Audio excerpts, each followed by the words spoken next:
morning, everyone. Hope you're all doing well. Welcome to our May Board of Directors meeting for Silicon Valley Clean Energy. I'd like to call this meeting to order at 7 p.m.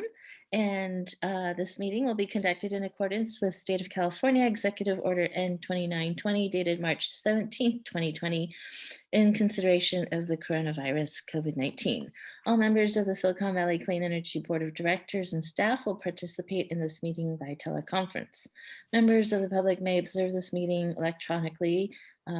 If you're on here, you've figured out the instructions, and public comments were accepted in advance of the meeting by the board clerk, Andrea Pisano, and will be read within the public comment period of the applicable agenda item. The public will also have the opportunity to provide comments during the meeting, and public comments on any matter listed on the agenda are allowed. Speakers are customarily limited to 3 minutes each. However, the board chair may change the time allotted to each speaker based on the number of speakers. And with that, could we have the roll call, please? Yes, thank you, Chair. Chair Abeykoga. Here. Vice Chair Gibbons. Here. Willie. Here. Hilton. Here. Thank you. Flagger. Here. Tyson. Here. Rennie. Here. Chua. Here. Elahi. Here. Martinez Beltran. Here. Walia. Here. Larson. Do not see Larson. Ellenberg. I'm here. Thank you. And with Director Larson absent, we have a quorum. Great, thank you.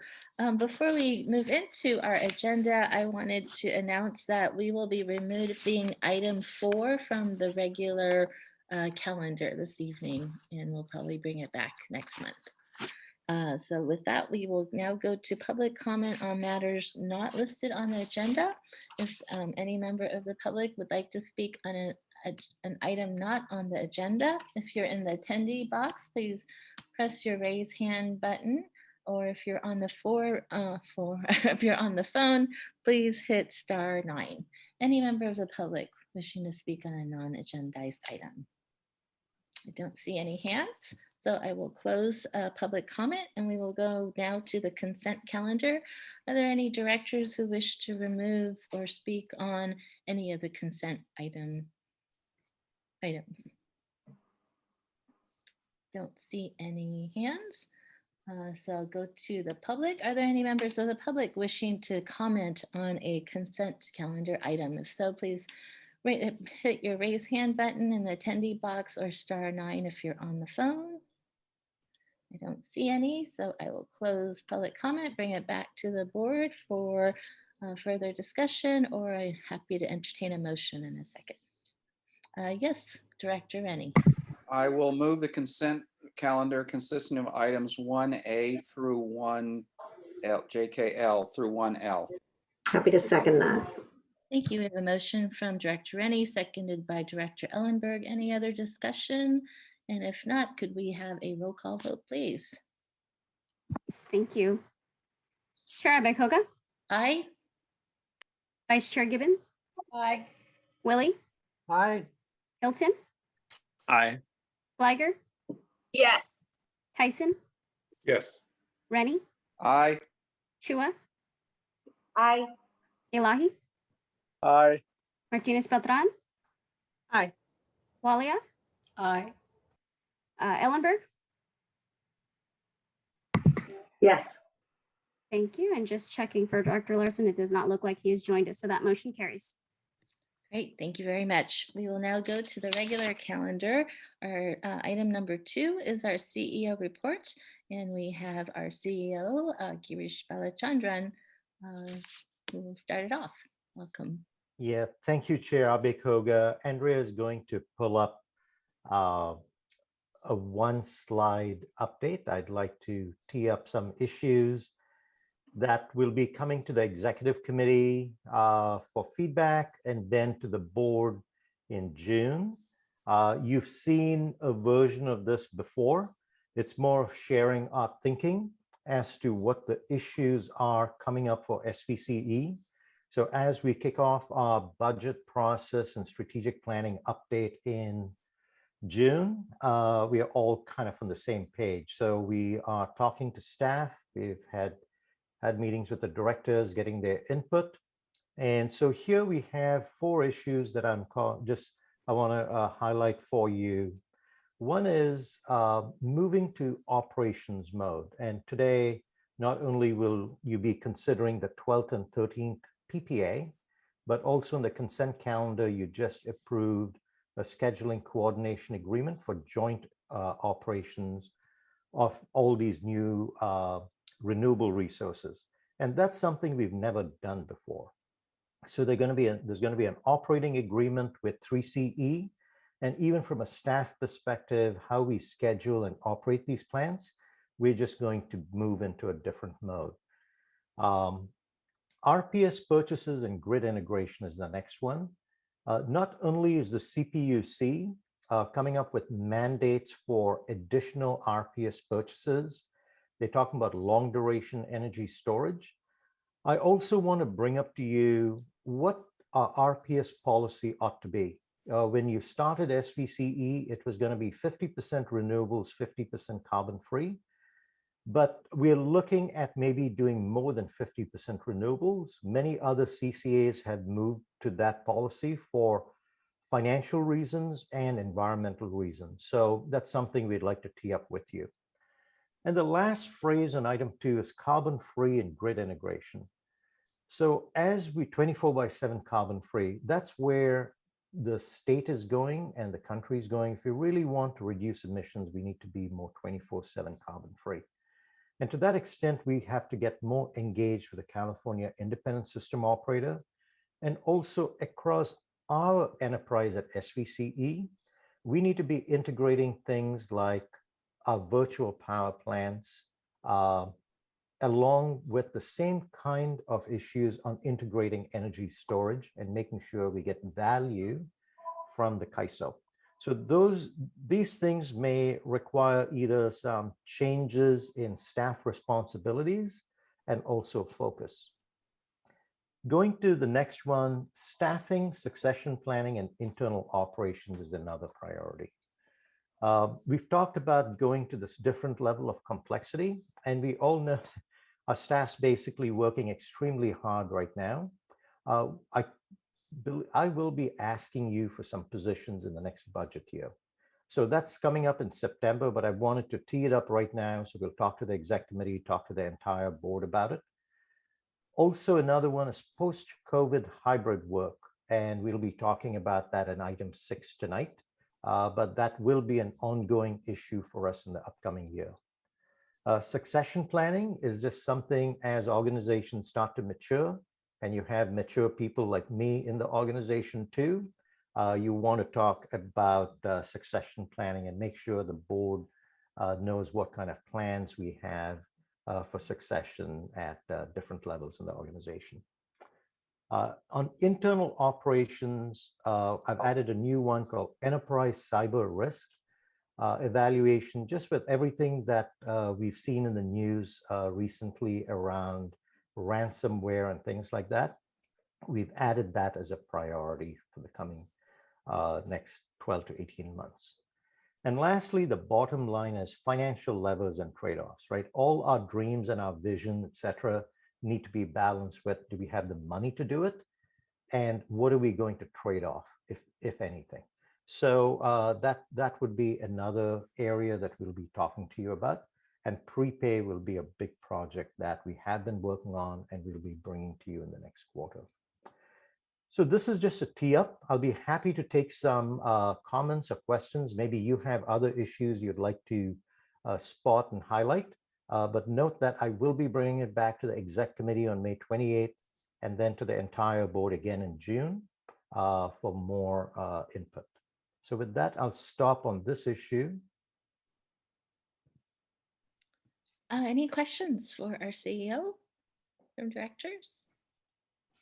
I don't see any. Would you like to continue, please? Great. So next, I'd like to move to introducing our newest employee, Benna Chang, who is working for Melissa Charles, and she joined on April 19th as our new Senior Government Affairs Manager.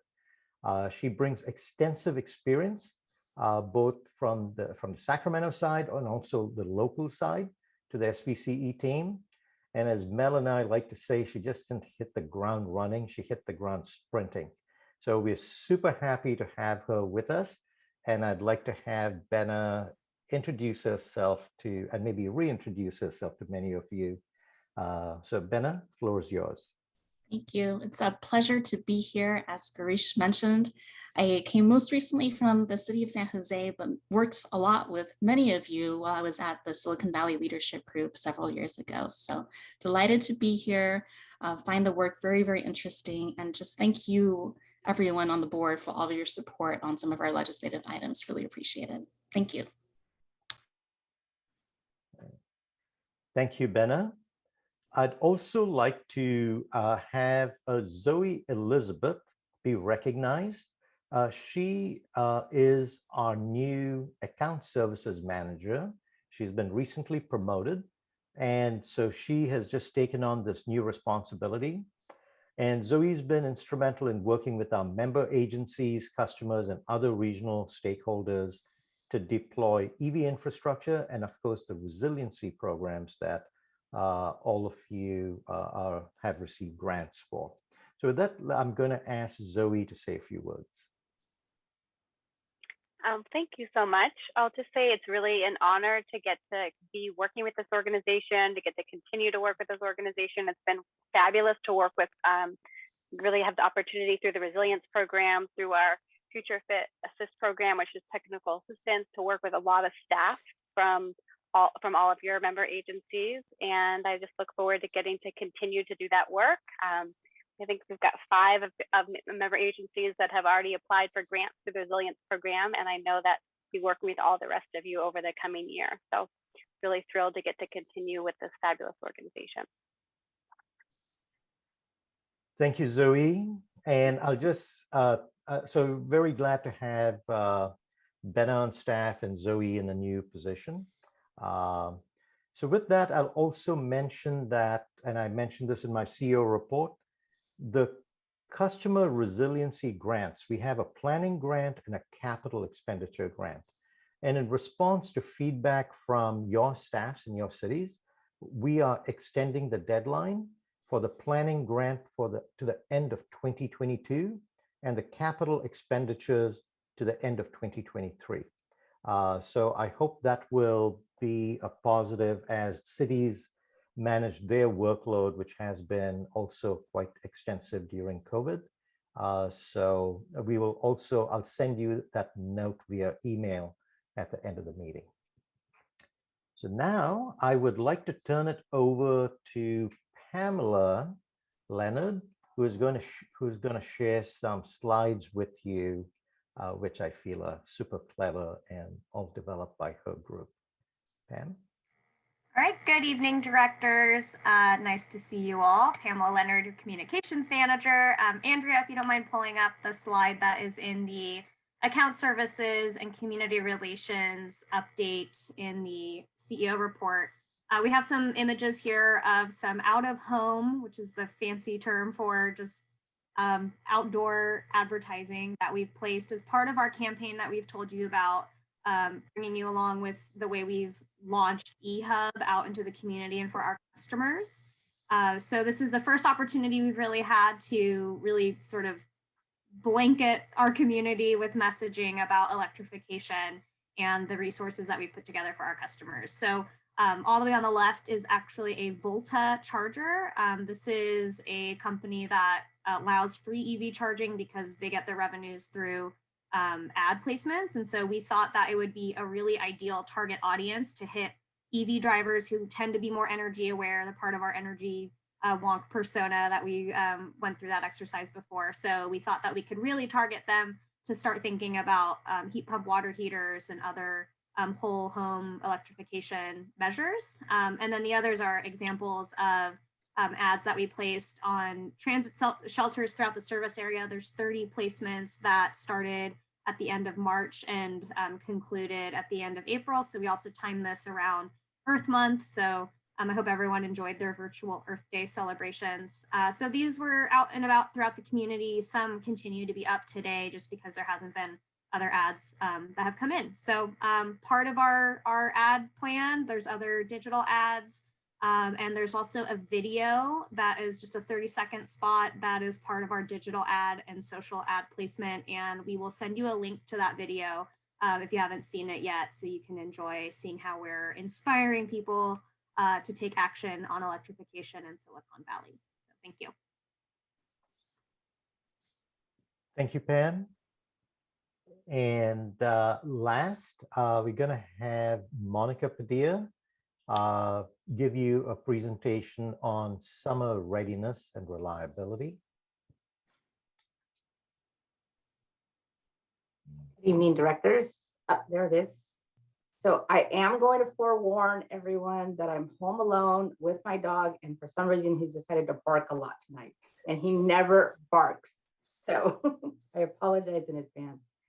So Garish asked me to put together a few slides about what we're doing on staff to prepare for summer of 2021. A lot of it is in response to the events that happened summer of 20, mainly the rolling blackouts that were caused by the heat wave that we experienced in California and much of the western part of the state. So next slide, Andrea. So we focus primarily on 4 main areas. One, understanding what the state is now requiring of us because of the events that happened last summer. So the state itself conducted what they called a root cause analysis, and it was coordinated between the California Energy Commission, the California Public Utility Commission, and the California Independent System Operator to try to get to the root of why were we short and what could we do differently for the coming summer in 2021 and 2022 and beyond. So they've basically been meeting since last summer and have come up with a list of initiatives and requirements that will be put in place come summer of 2020. So one of our big focus there is to really understand what those requirements are and how they change our operations or what impacts they would have in terms of procurement from a supply standpoint or for demand response type programs or rates that we might have to implement.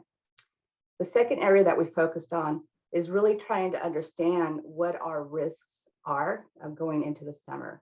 And so on average, we try to enter the summer months with our portfolio or our load fully hedged at about 100%. But we have deviations going into the summer. And those deviations happen when temperature is different than average temperature. And so we get either increases in demand, and that can be coupled with an increase in market prices. And so then we have costs that we hadn't expected. So we undertook a real in-depth assessment of what our load forecasts are and how it can deviate and how much power supply costs can vary over that 3-month or 4-month period.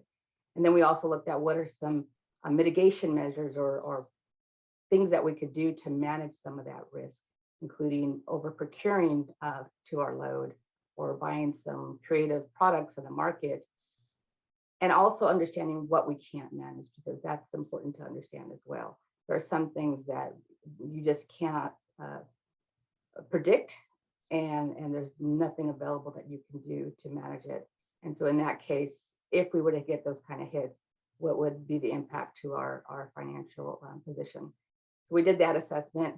And then the third item we looked at is what is the menu of all the programs that we've been developing with Amy's group and Dawn's group, and how could we adjust those programs in the near term to perhaps be able to deploy as early as summer of 2021 to manage essentially the load side of our business. If we see an event coming, or if we see that it's going to be very hot next week, is there ability for us to make signals to our load in order to have them reduced to avoid procuring additional resources in the wholesale market? So we did Amy and her team did an extensive assessment of those programs and what could increase or not increase as early as summer 2021. And then last but not least, Pam and her team are putting together a very comprehensive communication plan on internally when we get these signals from the Cal ISO, or even just something that supply team tells them, hey, we're looking at a potential event next week. What do we need to do to communicate so that everybody's aware internally? And then what do we message externally? And how do those messages get out? And who should be the priority to receive those? And what is the frequency, et cetera, et cetera. So that's pretty much what we've been working on in terms of preparing for the summer of 2021. I'm happy to take any questions, but I have provided some tables as well with a little more detail.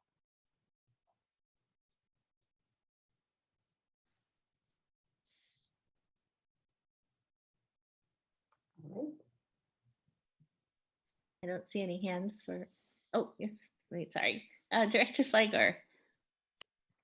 You and thanks for that presentation. I really just want to express gratitude, Monica, because this is an issue that I think we've all been talking about, especially based on what happened in Texas. And so I'm happy to see that staff is getting ahead of it and addressing all the issues that I think we need to be aware of and on top of to be really ready for the summer. I also wanted to thank Benna and welcome her to the team. She actually came to our city council meeting last night, so I agree with Girish and the rest of the team when they said she basically hit the ground sprinting. She immediately reached out to us and then showed up to advocate for us to send a letter in support of SB 612 last night. So thank you. I just have one quick question for Pam on the out-of-home ads. Do they have QR codes on them or anything, for example, that says, for more information, do this? And the reason I'm asking is, you get the out-of-home ads look great, and I'm glad you're doing that. But I'm just imagining someone reading it and say, okay, that's interesting. And then where do they go from there? And what exactly are we trying to get them to do or adopt? Yeah, that is a great suggestion. We did not include QR codes on this one. We wanted to just kind of keep a simple, we have the tagline, your power can change the world, which is part of the messaging around eHub when we launched that. So we just wanted to make it very clear and have the URL there. But yeah, QR codes have been great. We do use those on other collateral materials that we send out in mailers. So we're able to track when people are looking at like our power content label, for example. So thanks for that feedback. Great. Any other? Chair, that's the end of my report. Thank you. Okay, thank you, CEO. Any other questions or comments from directors on the CEO report? Oh yes, Director Willie. Yeah, I just kind of follow up on that one. The QR code, I kind of always like to be getting as much feedback on items as possible. And so I think the QR code could also have just a simple ask next to it saying, if you like this, material, click on the QR code so we know the communication is working. Because putting it in places where it's going to be more effective, well, if we really don't know where it is more effective or least effective, we might be missing a lot of contact. And so if we were seeing that nobody was activating, clicking on the QR code and just saying thanks or something, then we might say, geez, that maybe that location isn't one of the more likely places to find people. And if you found another one and you had 3 or 4 people, because obviously we're not going to get hundreds of responses, but I think any response is kind of giving us some positive feedback that, wow, this location, and when you start getting 3 or 4 or 6, wow, okay, now can we mirror that bus stop with maybe another bus stop someplace else that's going to be kind of corresponding. So I just kind of toss that out that trying to use that double duty for helping us to increase the effectiveness. So may or may not help out, but thanks. Appreciate it. Great, thank you for the suggestions. Anyone else?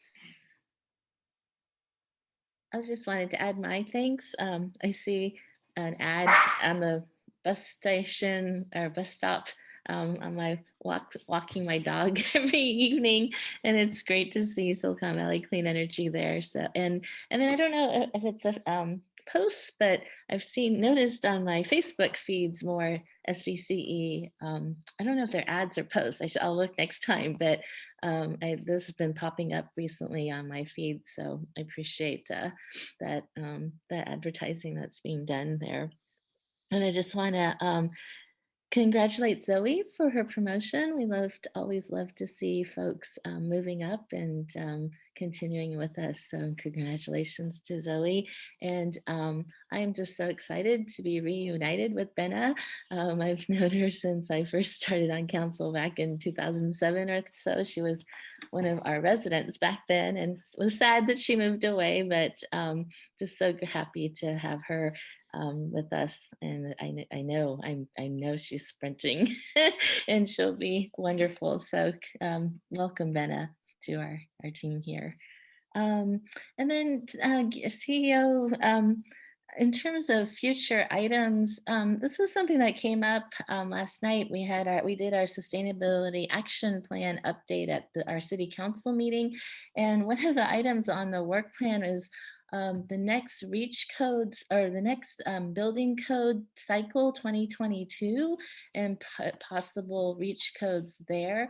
And I wasn't sure, like, since we've gone all electric, I don't know what we are looking at. And staff said they still have to, start looking at that. But I was thinking that's next year already. So should we be considering that as well?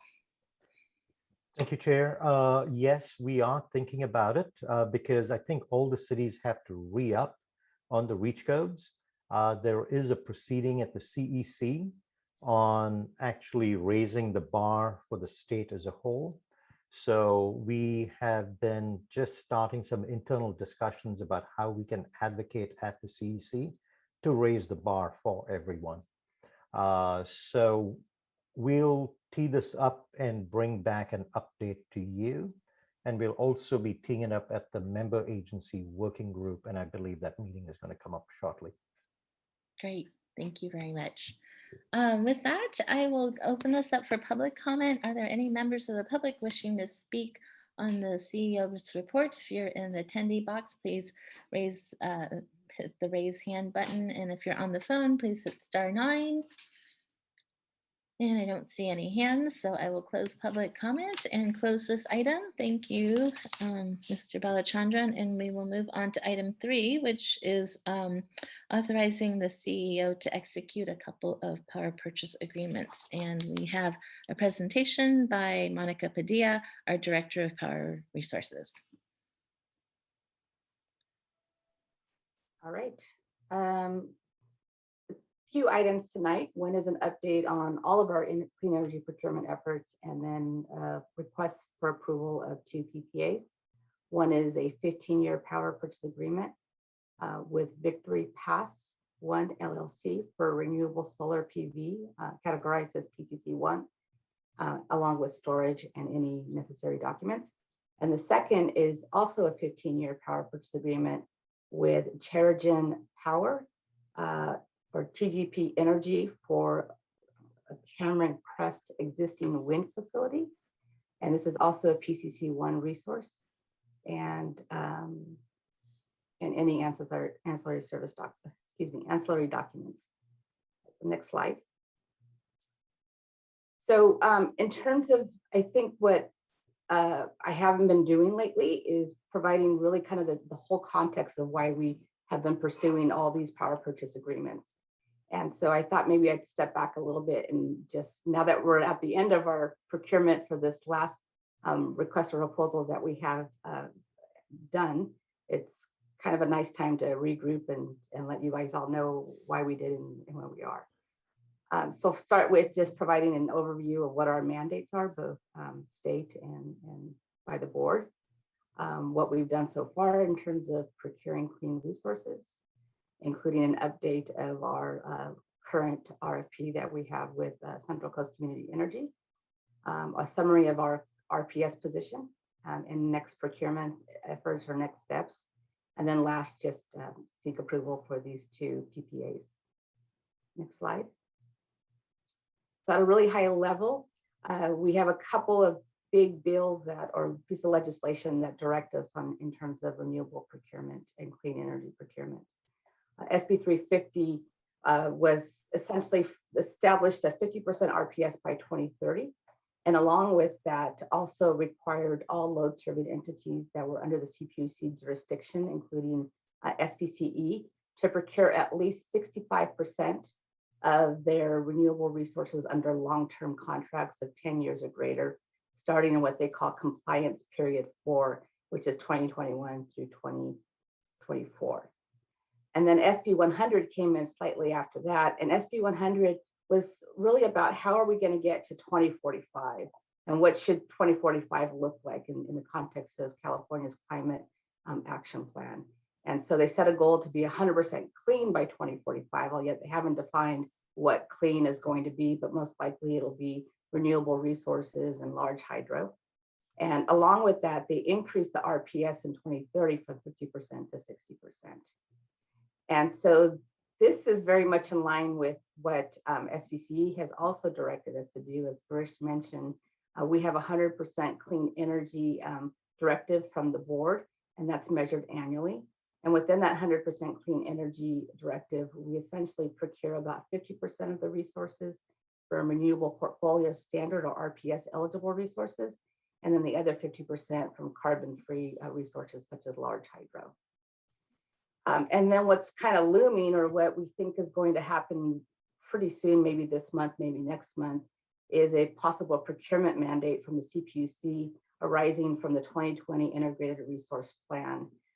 They've already provided a ruling that essentially they would like all of the load serving entities to procure new geothermal and long duration storage as early as 2025. So we don't know what that means in terms of our specific procurement mandates, but if it passes, we very much think that we'll have to procure additional new geothermal, even though we've already procured some, and then some long duration storage resources as well. Next slide. This just kind of summarizes the different, the RPS based on years in the compliance period, and then what the percent is from the state, and then where SPCE is kind of tracking. So you could see here that SPCE's target at 52%, which includes our Green Prime program, is essentially much more aggressive than what the state requires until we get to 2026. And then 2026 is when the state goes to 50%. And from that point forward, we essentially we're essentially tracking the state minimum requirement. That's what we're procuring to right now. Next slide. So when we go out and procure renewable resources, our overall objective, of course, is to meet the community goals of greenhouse gas reduction and to meet whatever the state requirements are. We also look at affordability and how these resources can integrate into the grid and provide a reliable source of clean energy. So those are important for us in evaluating which projects we would pursue. We've only purchased in the most recent RFPs that we've issued, the last, I guess, three, and going forward, what's called a Portfolio Category Content 1 or PCC1 Bundled Energy Plus RECs. So this is kind of the premium RPS resource. We're allowed to procure other types of RPS resources, but we as a community have decided not to do that. While we try to add as much new resources as we possibly can, we also like to include some existing or already built resources, such as the wind PPAs that we're going to talk about today, because we like the idea of having diversity of technology, and not a lot of new wind is being built in California. And diversifying into resources that are already built helps us mitigate some of the development risk that we see in the new projects. And we have a lot of new projects, so we're seeing quite a bit of that right now.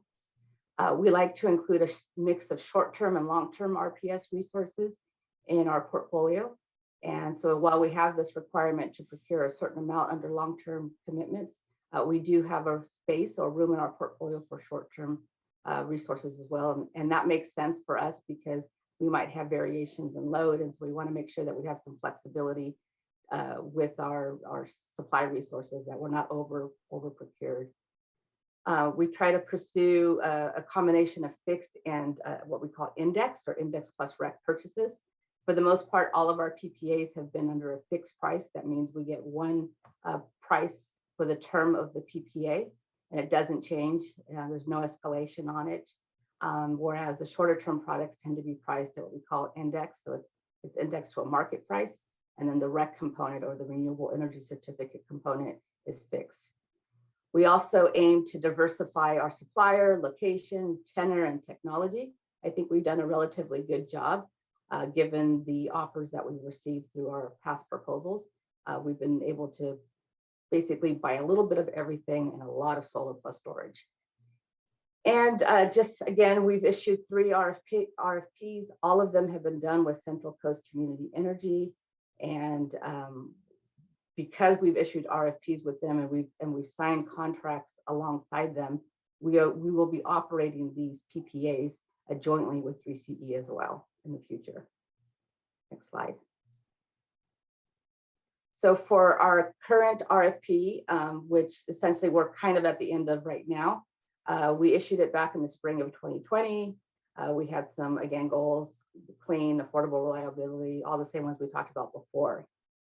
We essentially have been bringing to the board since January approval of PPAs under this RFP.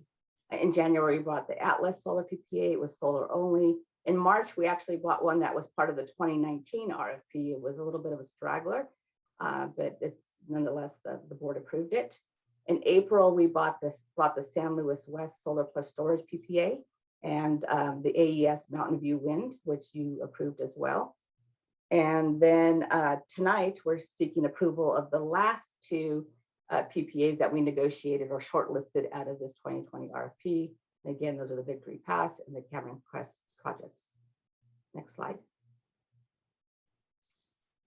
So when all is said and done, if we were to execute all of the PPAs, assuming that the board approves the 2 tonight, we'll be at about 24% of our RPS needs or retail sales needs in 2024, having been procured out of this RFP plus the Angela. And I will note that the San Luis West Solar Plus Storage PPA that the board approved for execution last month, we have yet to execute it.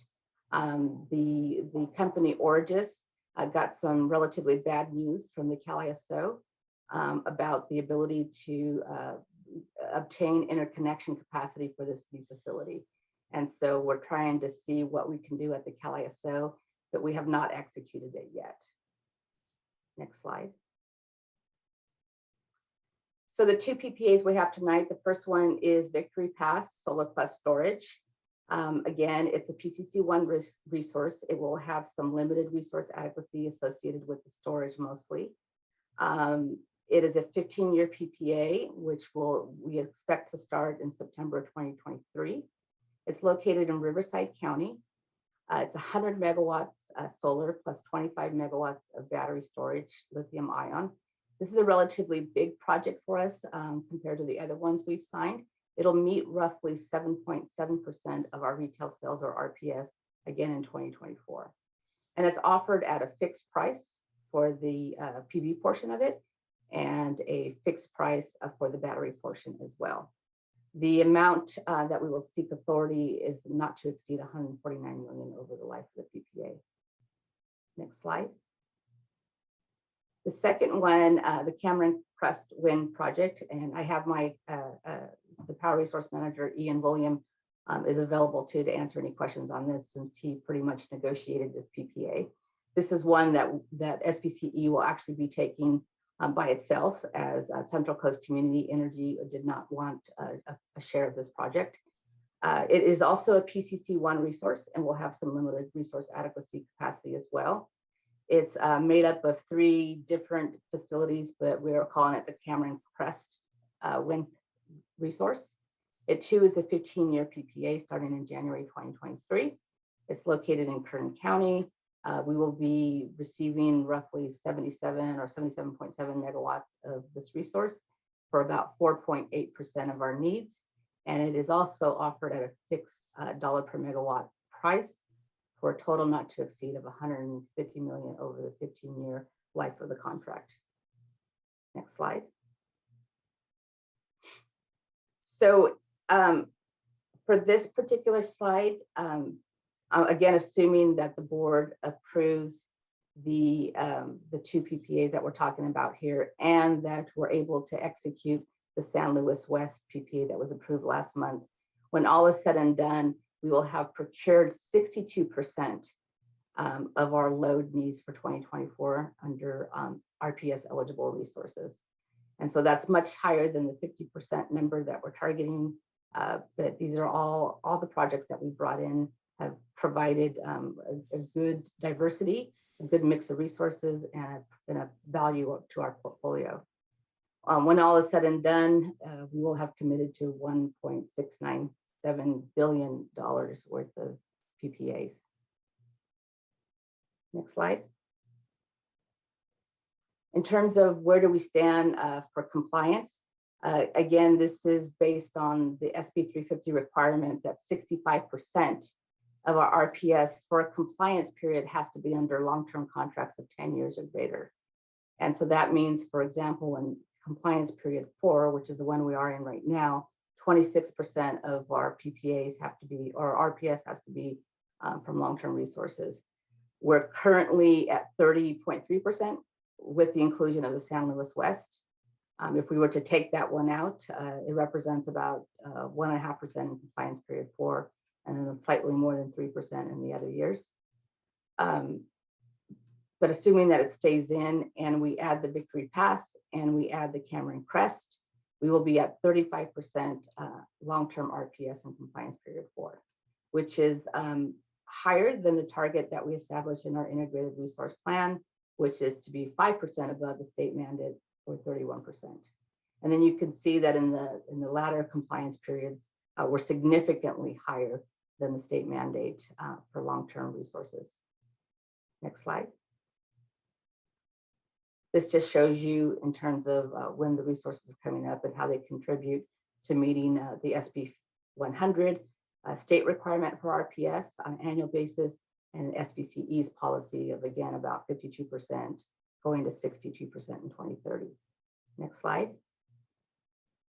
This is a new slide. It shows you kind of where we are in terms of our load and all of our renewable resources, including the short terms that we have in short-term index plus purchases we have in the portfolio right now.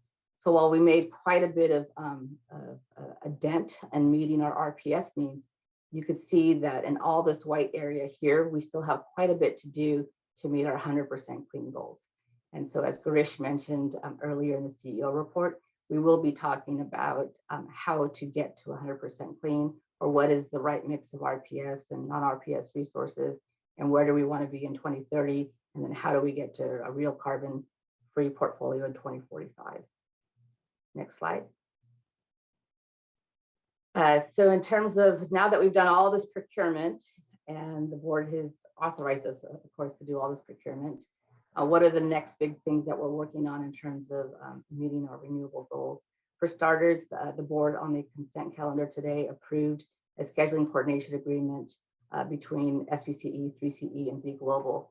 And that scheduling coordination agreement is really important because Z Global will be managing all these resources within the construct of the Cal ISO. We have our first PPA coming online at the end of this year. It's a battery plus storage PPA, and it will be the test one for us to get all of our stuff together to make sure that we know how to effectively manage these resources to optimize their value. We're also in the process of developing a joint operations agreement with 3CE, which talks about just how we're going to make decisions now that we have all these resources together. We'll continue to monitor the progress and milestones and delays in all of our PPAs and communicate that as necessary. And then again, come the end of 2021, when our new resource comes online, we're going to have a whole new set of things that we're going to have to deal with internally at SPCE to manage these resources. Longer term, again, we're following the 2020 IRP procurement mandates related to geothermal long duration storage. As you're aware, we already have a procurement process in place with CC Power to potentially buy long duration storage. So we're a little bit ahead of the game there. And then just as I mentioned, we'll be coming back to the board with a strategy or a kind of talking about the pathway to 2045 and into 2030. Next slide. So these last two slides is just basically the requests to seek authority for the CEO to execute the two PPAs. So I won't read them. The first one is Victory Pass, though, and then the second slide is for Cameron Crest. That's all I have. Great, thank you very much.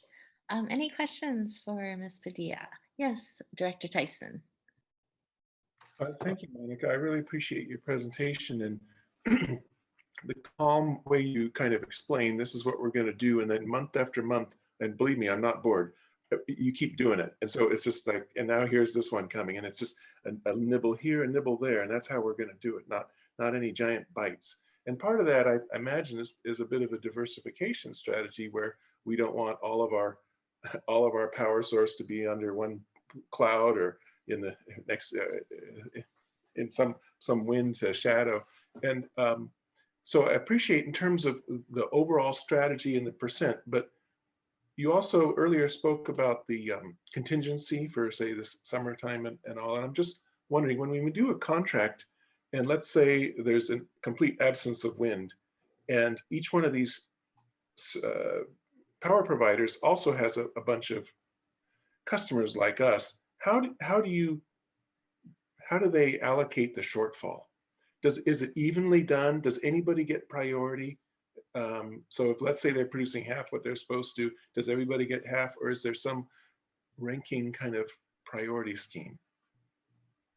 Right. Well, so when we cite a project, we almost always cite a project where the interconnection capacity at that particular location is dedicated to our project. And so there could be situations where the sun's not shining or there's overgeneration of solar, where the ISO will send signals that we have to curtail. And so we certainly expect there to be curtailment in all of our PPAs.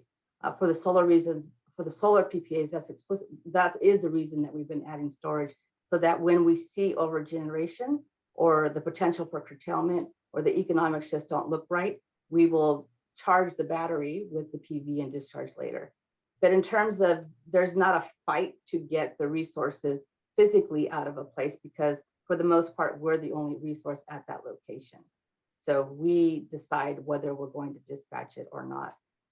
But that said, the ISO at some points could issue a curtailment if there's an excessive amount of generation on the system. So we're not competing with another solar project physically. We may be competing on the grid economically on whether we want to produce in a particular hour or not. Okay, so I don't think I quite followed. So let's say we're half of the business of one particular solar field and Monterey is the other half, and the sun doesn't shine. Do we always have equal reduction with Monterey, or does somebody get to be the lead dog in the sled? No, we will share the pain and we'll share the benefits all the time equally, depending on whatever our capacity is. And for the most part, most of them are 50-50. Okay, that's great. Thank you. Director Elahi. Thank you. I commend you. I mean, this is a lot of there's a lot of moving parts here, and we're now getting to be $1.5 billion at the $1.5 billion level. So it's not a just turning on your switch and getting power. I was just curious on just one slide where you showed the load as a flat line, it's never changing. And I don't know if I would like you to articulate that a little bit more, because I would assume with more electrification, there's going to be a higher load required, but then there's efficient electrical items coming up, so that might reduce it. But it, because your procurement will depend on how much the load eventually is. Yeah, so you're right that it's relative, it is flat. And so for long-term planning purposes and for what we have to procure for RPS purposes, we do not create the load forecast ourselves. It's developed by the California Energy Commission through a process that they call the IPER, and they call it the IPER forecast. And so they have models that look at all of the solar, load growth, electrification, everything throughout the state, and they tell us this is our load forecast.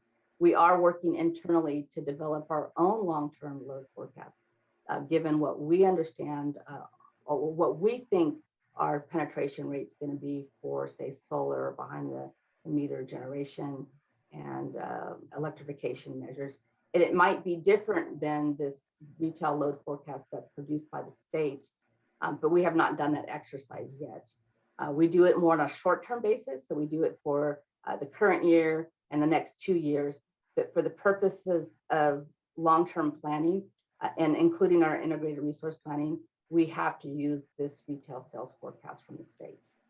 And the state recognizes, the state looks at it basically on an average for all of PG&E's service territory.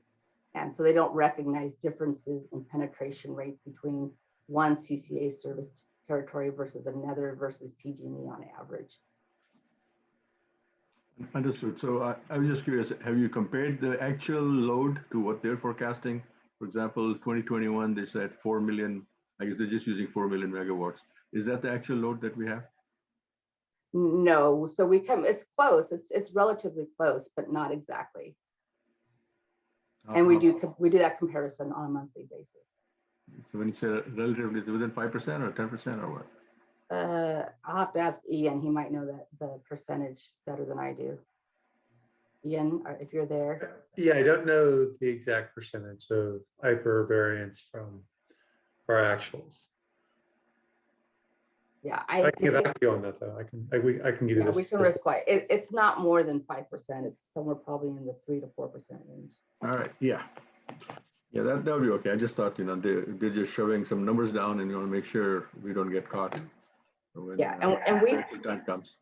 We've tried to go through the process of modifying this long-term forecast with the CEC, but since their exercise is to aggregate all of the CCA loads plus the IOUs loads, they're not willing necessarily to look at individual load forecasts at this point.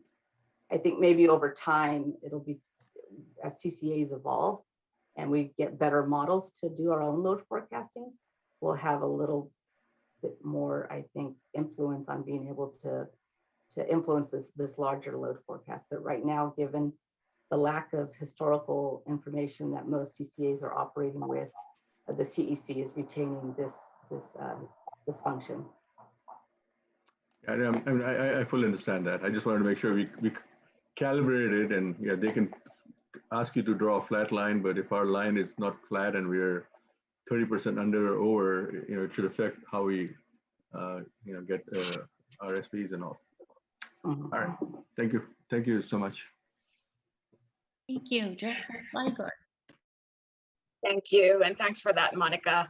I want to pick up on something Director Tyson said about diversifying, and I know we have 11 contracts already approved, and I think you have 2 before us this evening, and I think the 2 before us are in California. So it occurred to me that most of our contracts may be on the West Coast, and I don't know. I was actually trying to pull it up to see if I could find the previous contracts and the location, the site location. And so I'm wondering how diversified are we geographically, and does it matter? First of all of our resources have to sync or have to be delivered into the California Independent System Operator. And so for that reason, we pick projects that are located in California or that have transmission that come directly into California, into the ISO. And so while we have tried in the past to procure wind resources as far as New Mexico, that was tied to the development of a transmission line that had delays in it. And so that project did not materialize. And so first and foremost, it's important for us to have a resource that can serve in our area. And so in terms of location diversity, I think we have a lot in the Central Valley, quite frankly. We have a lot of solar plus storage located in Kern County and Bakersfield, and now Riverside as well. We also have some resources located out of state. We have one solar contract that we signed in Arizona, and another one, a solar plus storage in Nevada. And actually the CEO report has a table in it. It's under the power supply update that has a table with all of the projects, the locations down to the city. And there's also a map that shows physically where they're located within California. So you can see, they're not all in one county, they're not all in one location. So by that we have achieved diversification. Thank you. Any other questions from directors? If not, I will go to the public. Are there any members of the public wishing to comment on this item? If so, if you're in the attendee box, please press the raise hand button, or on the phone, *9. And I don't see any hands, so I'll close public comment, bring it back to the board. If there's any other discussion, and if not, I'm happy to entertain a motion in a second. Andrea, can you put the first slide, the slide for Victory Pass back up with the recommendation, if that makes it easier to make the motion? Yes, to authorize the CEO into the power purchase agreements. So moved. Tyson, seconds.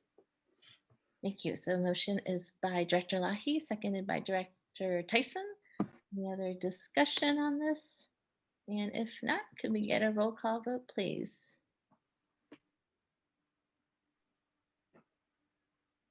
Thank you, Chair. Chair Abakoga? Aye. Vice Chair Gibbons? Aye. Willie? Aye. Hilton? Aye. Flagger? Yes. Tyson? Yes. Rennie? Aye. Chua? Aye. Elahi? Aye. Martinez Beltran? Aye. Walia? Aye. Larson? Aye. Ellenberg? Yes. Thank you. That motion carries unanimously.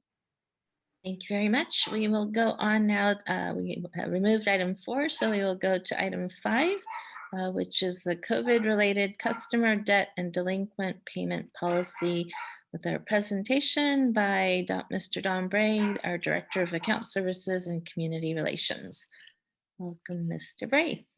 All right, thank you, Chair, and good evening, directors. Well, the good news here tonight is that there appears to be light at the end of the COVID tunnel. But it does mean that we have to work on resolving quite a bit of customer debt that has accumulated over the course of the last year and a half. And so we're going to talk about the process by which we're going to consider resuming our delinquent customer payment policy. So next slide, please. So by way of background, in March of 2020, PG&E suspended service disconnections, and at the same time, SVCE suspended customer sendbacks. And we'll explain what that means in a few minutes here. And then as a result of that, customer arrearage, in other words, what customers owe us, has more than doubled to nearly $6 million. And customers that are in arrears by more than 30 days, that number has grown from 13,000 to 21,000, so substantial growth. PG&E is looking to resume their service disconnection policy in June, at the end of June of this year, and they're saying that will result in actual disconnections of customers beginning as soon as August of 2021. If we were to immediately resume our historic policy for customer sendbacks for delinquency, we would see a number on the order of 6,000 customer returns to PG&E. So that's the challenge here that we have to think through. What's the best way to sort of restart our delinquent customer payment policy? We worked through this with the executive committee a few weeks back, and then early last week with the finance and admin committee. And both of those committees favored a gradual approach to resuming our policy and really making an SVC investment in customer outreach and education, making sure our customers know about every possible program that's available to them to help them financially, versus applying more money to the situation, doing more customer credits, let's say, like we did last year. So the thought here tonight is that we will go through this. We're going to describe this direction, and we're looking for the board to basically confirm that direction, maybe with some adjustments. And then we will bring this back in the form of a resolution at the June board meeting relative to exactly how we plan to resume the policy. Next slide, please. So as I mentioned, PG&E announced disconnection or a service connection moratorium early last year. Historically, they are the only, well, they work to collect past due balances, and they have the power to turn a customer off. We don't, but they do. And so there's a standard noticing policy that they have. And they work pretty hard to at least get partial payments from customers or to get customers onto payment plans. Disconnection is really a sort of a matter of last resort. But an important item here is that the way this has always worked in California is that a CCA gets paid second for debt that we have collectively incurred with PG&E. So if a customer owes money for their power bill, PG&E gets paid first and we get paid second. This is only true for residential customers. Commercial customers are paid on a pro rata basis, meaning we get paid evenly. But what that results in is customers can accrue quite a bit of debt with us and be relatively current with PG&E. So our recourse over on the right side of the chart here is that if a customer starts to go into arrears significantly with us, we can send them back. We can opt them out in a sense. We call them sendbacks to PG&E. And the policy that we have is if a customer is over $100 in arrearage and at a point of 90 plus days, we send them a late payment notice. And if they don't correct that situation over the next couple of months, we send them back or opt them out back to PG&E. Historically, these customer returns or sendbacks numbered about 150 to 200 a month. Next slide, please. So since last year, as I mentioned earlier, we've seen this substantial growth in the number of customers in arrears and the balance that's outstanding. Historically, our write-offs for bad debt, so that we were just unable to recover through PG&E, amounted to about $500,000 a year. But we're expecting that number will be substantially larger this year because of this increase in debt. In our current fiscal year's plan, we have $1.5 million set aside for write-offs, and the question is exactly where is that going to come down, and we'll probably see some of this bleed into next fiscal year as well, but we really want to obviously work to keep that number as low as possible. Next slide, please. A substantial majority of the arrearage issue is with residential customers, as you can see in the slide here. Some is with commercial customers, of course, but largely this is a residential issue. We also have a lot of arrearage that's very substantially past due. So 1.7 million that's at 180 days or greater. So a substantial bubble of very past due debt. Next slide, please. Now, as I mentioned earlier, if we were to immediately resume our send back policy, we'd be looking at sending back any customer that was at 150 days. And so what you can see here in the numbers is that's over 6,000, and included in that number would be 1,800 CareFira low-income customers.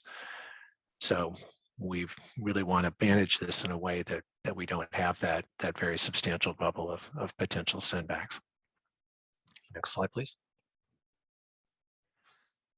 So in the F&A committee meeting, there was interest in how this situation broke out across communities. And turns out that's a pretty complicated question, but what you see on the bar chart here are arrearage dollars, but then the number that you see is the number of customers that are in arrears. So for your respective community, you can see the numbers. Another thing that's interesting is if you divide that number of customers by the amount in arrearage, the average level of arrearage varies quite a bit, jurisdiction to jurisdiction. In general, the average customers were in the $150 to $250 range with us, but we did have some outliers. Sunnyvale and Mountain View were down in the low 100s, and then Los Altos Hills and unincorporated Santa Clara County were in the 350 to 450 range. So if you're interested in those numbers, we can get them for you, or you can do the back of the envelope math here, looking at the height of your bar and the number of customers. Next slide, please. So there are definitely programs out there to help customers, and probably the most significant one is CareFira status. So if you qualify on an income basis for CareFira, you can get a 20% or greater discount on your bill every month, into the future. So there's been a real push over this last year to enroll customers in CareFira, and there's really been a suspension of the qualification. That's going to resume, but we've definitely seen a growth in that number. There's a program called AMP that we brought to the board a few months back that allows qualifying CareFira customers that have at least $500 in arrearage in the past 90 days to go on a plan where if they can make on-time payments for the next 12 months, each month 1/12 of the arrearage that they currently have will be forgiven. So it's a debt forgiveness program that's pretty substantial. And for that debt that we forgive, we're actually compensated for that through public purpose money that comes through PG&E. So again, a very good program. We have about 2,300 qualifying customers. Currently, about 10% of those are enrolled. So we will be working closely with PG&E to expand outreach to that community to get as many people onto this program as possible. There are also standard 12-month payment plans, which are just basically, you pay 1/12 of your current arrearage amount over the next 12 months to work that off of a finance payment plan through PG&E. There are also one-time payment programs through LIHEAP and REACH. These are federal and local nonprofit resources. The CPUC is considering some special additional programs.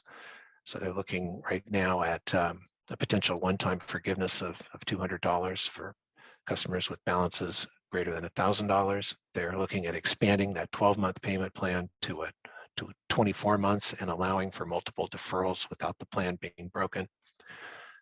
There's a proposed decision coming out in just another week or two here. And then yesterday, of course, or maybe it was the day before yesterday, you heard the governor announce $1 billion available to address the debt issue with utilities. Now, how that's going to be applied, we don't have much information on that yet, but we'll obviously be watching that one closely. Next slide, please. So our goals in this, of course, are to help our customers resolve their arrearage issues and to avoid service disconnection.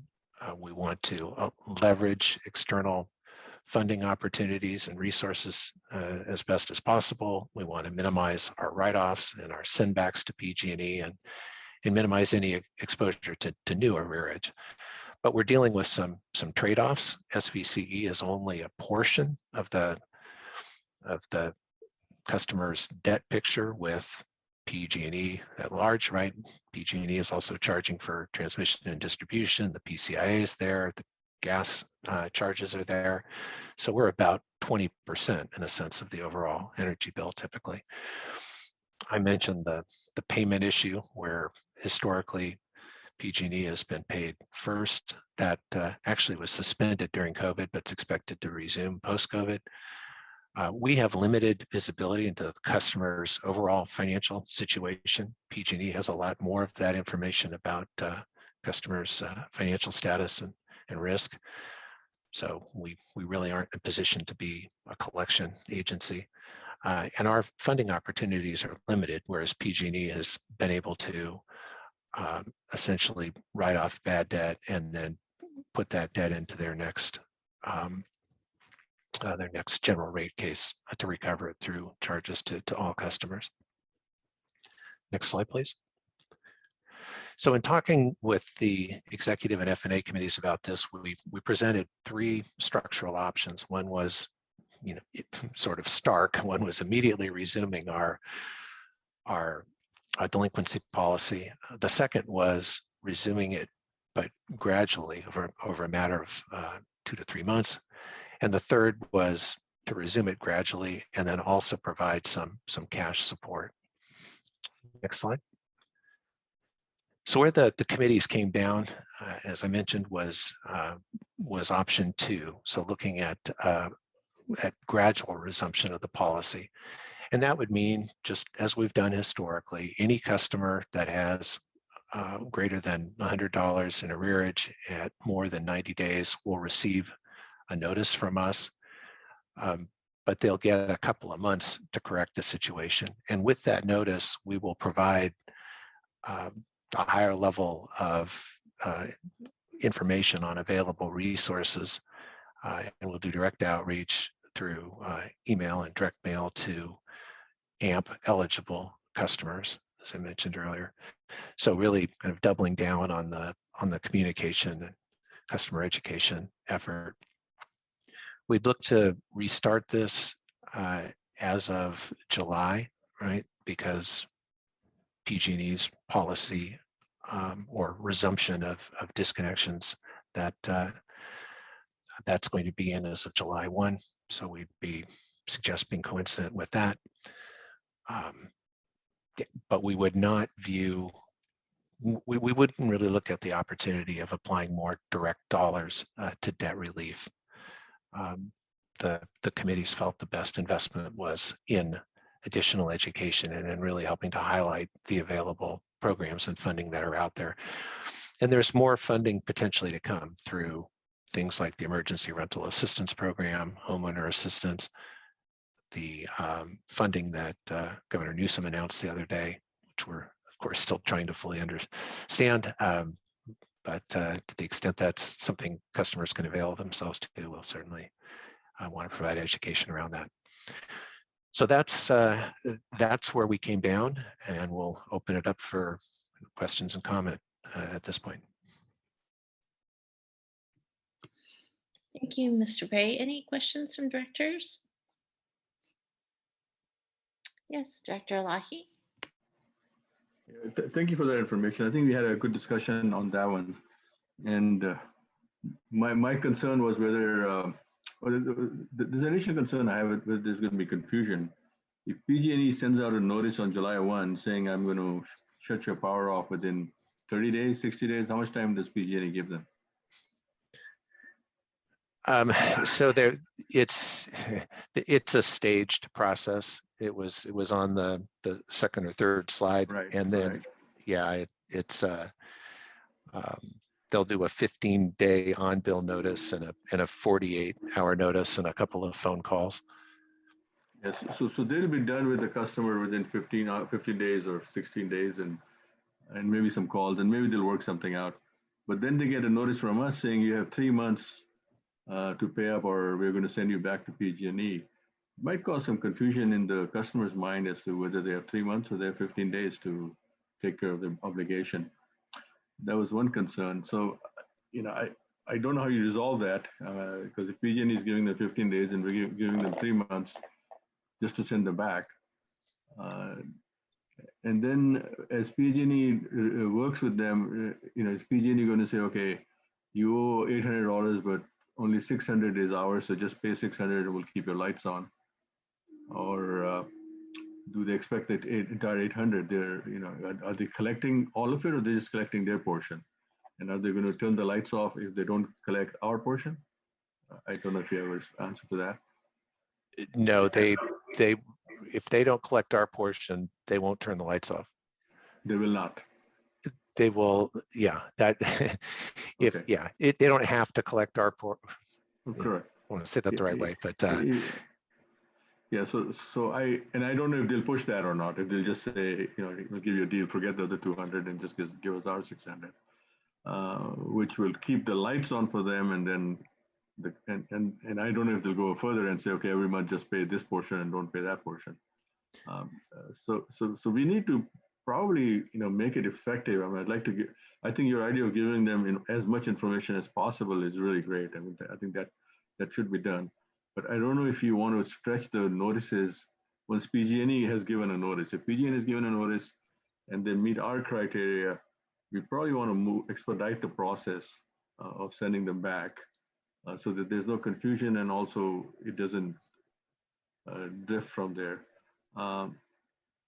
So that's a thought I have. See if that yeah. So our delinquent policy, the notice doesn't yeah. say you have 60 or 90 days to correct the situation. It basically says you need to pay now, or you're facing the prospect of a return to PG&E service. Does it give any time delay, or does it say do it now? It says do it now. Yeah, it says do it now, and that's good. And we give the customer a few chances. Sure. And yeah, I mean, a lot of times these situations have, at least historically, they've worked themselves out. As you saw that, even though we, have $2.5 million, that's 30 plus days, that's always been outstanding. We've only had write-offs of $500K, even with, all those customer returns. So yeah, PG&E does a decent job of collecting when customers face the, get the scary letter saying they're going to be turned off. It's, they'll often make at least some payment. Yeah, I understand that. I'm a little surprised that the delinquency average is only $150, even though some of these guys are like 6 months behind or 8 months behind. But you're saying the entire average of all customers is approximately $150. There's some outliers at $350. But I would think the monthly bill is more than $150. So I'm just curious about that number itself. Yeah, again, this is generation only, right? And it doesn't include PCIA, doesn't include transmission and distribution. It's just our charges. And our average residential customer bill, is only for 400 kilowatt hours, and it's just for our generation portion. So it doesn't wind up being all that much in a given month for the average customer. All right. So you think it's about $50 a month for each? Yeah, it's on that order. Yeah. Yeah. So even at $50, if they're 6 months behind, that would be like $400. So I'm just curious on that number. Yeah, it's an average too. So. So the other thing I was going to think about is whether, and I guess you can be really more aggressive, but if there's customers who owe us in the $300 or $400 range, maybe we need to, you may want to customize it, which means as you send the notice out, somebody calls, you can work with them or decide, hey, this guy is already $500 down, maybe better just to send them back. And rather than have a cut policy that you're going to give them 90 days every time for everybody. That would be my thought.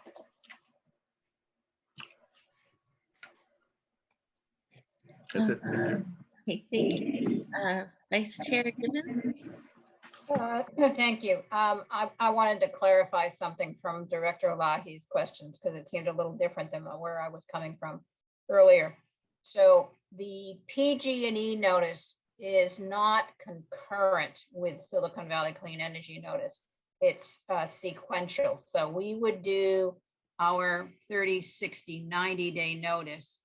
Then we would turn them back to PG&E.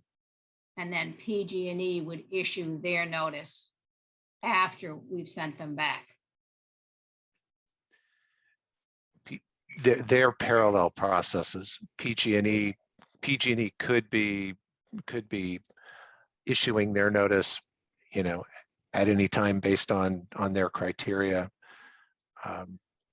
We issue our notices based on our criteria. Interesting. I did not understand that. So what you're basically saying is that PG&E is owed money for their gas and their PCIA and their distribution, as opposed to us for their power. They can go concurrently. Have we had we've had situations for the last 5 years where this is the case. Have we had a problem with customers being confused on getting 2 notices? Not aware of that being an issue. Yeah. Yeah, we don't threaten disconnection, right? We threaten, or we state we're going to return them to PG&E.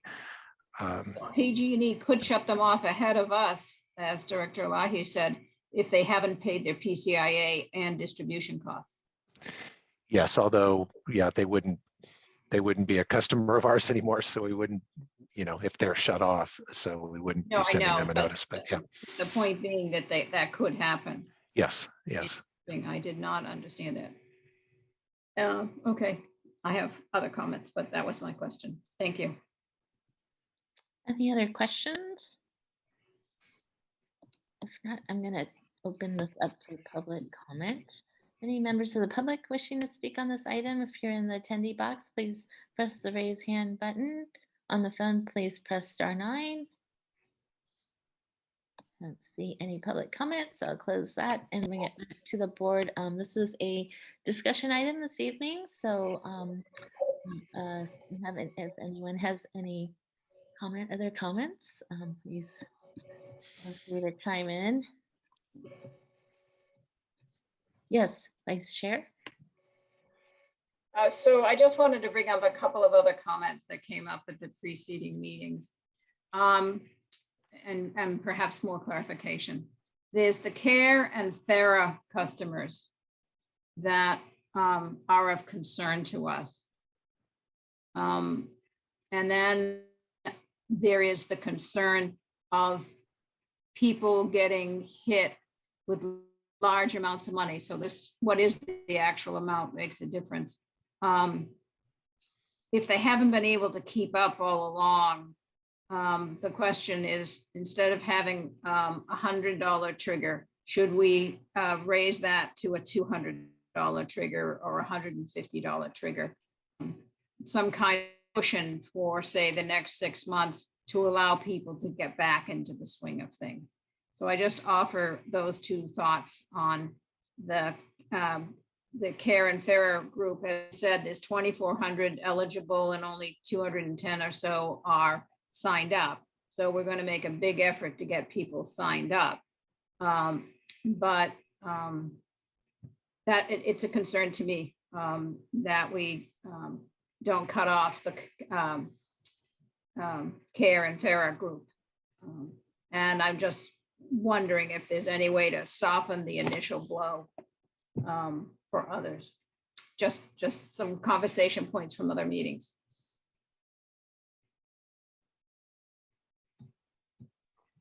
Thank you. There response to that by staff or?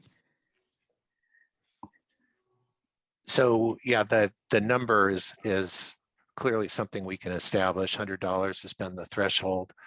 Our policy historically has been pretty lenient, I would say, because we do the $100 at 90 days, and then we have, they get a couple of chances before we return them to PG&E.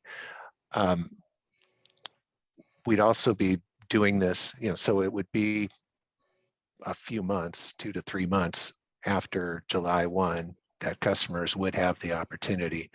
We'd be noticing them, right? We're sending them a notice if they're at 100. We're not sending them back, but if they're in that status, we'd be noticing them.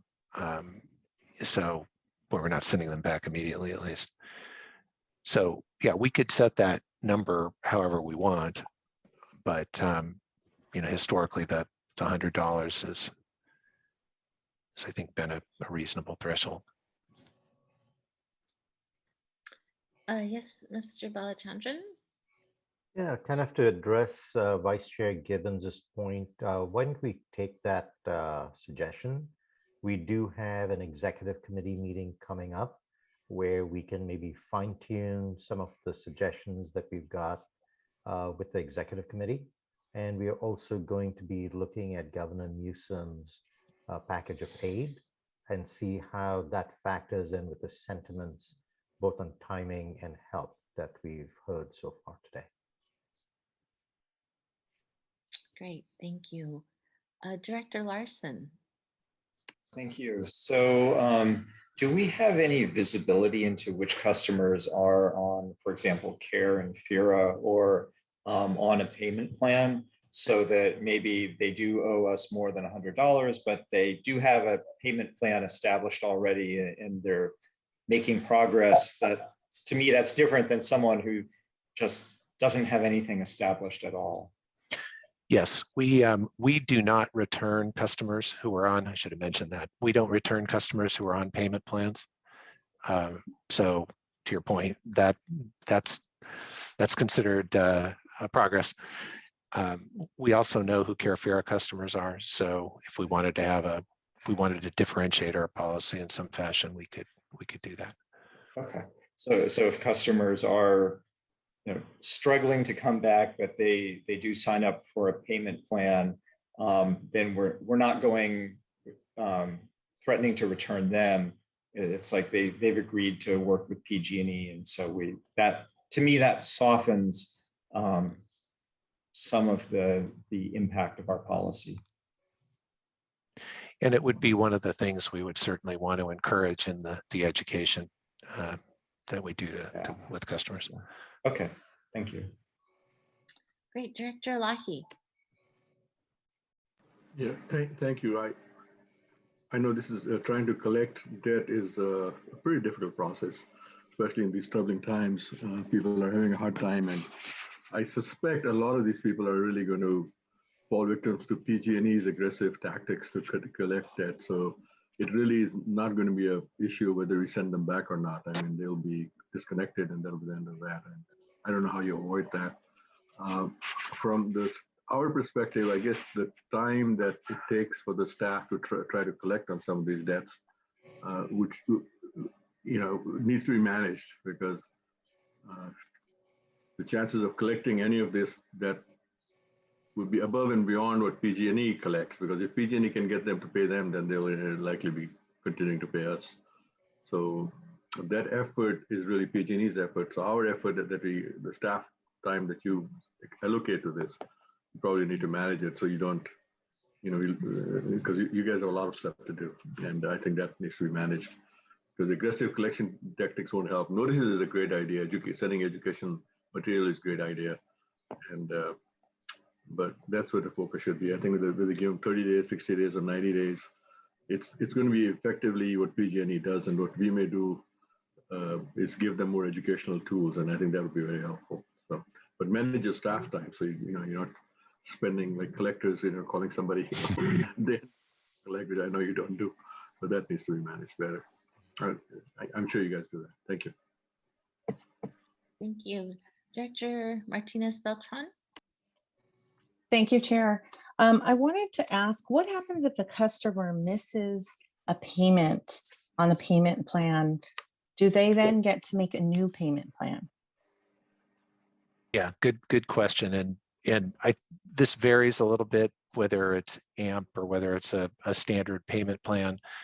But generally, if you miss a few of your payments, you break the plan, as it's called. So you're off the plan, and you can't get back on the plan for 12 months.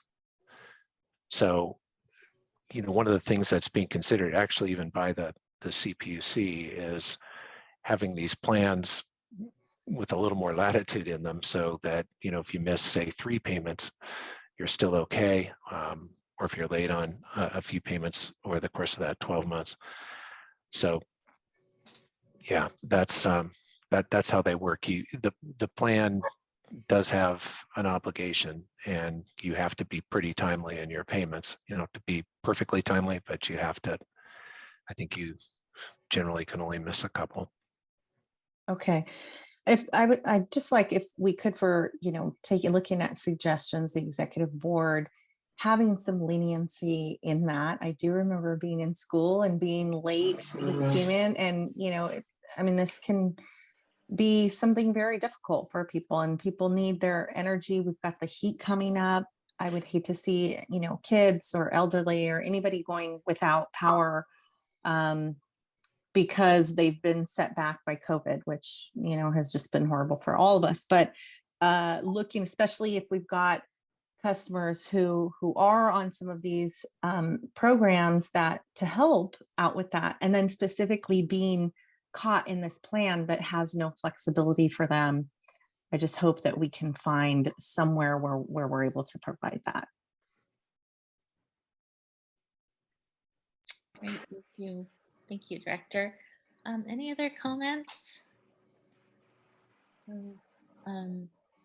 We did discuss this, and so my I guess the priority is to try to keep the customers, to try to get them to pay, but seeing that there are a lot of programs available, I think that was why we were heading towards spending more effort in educating and hopefully getting as many of the customers onto one of these plans to get them on the road to being able to clear out their balance. So that was why, for me, I chose to do that rather than include the cash payments. If we spend a little bit of extra money with marketing and educating, hopefully we can get the folks to to be on a program that can get them to being fully paid up.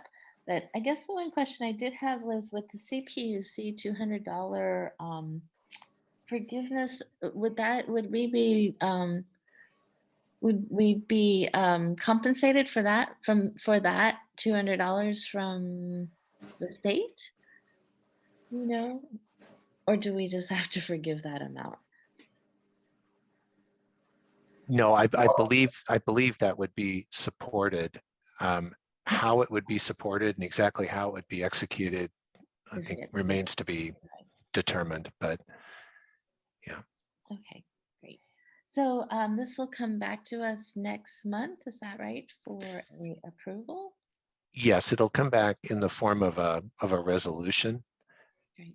Basically, because we'll be modifying our policy. We'll be reinstituting and slightly modifying our policy, especially if we're looking at extending the terms to everyone, sort of regardless of how delinquent they are, what their amounts are, as of the time we began.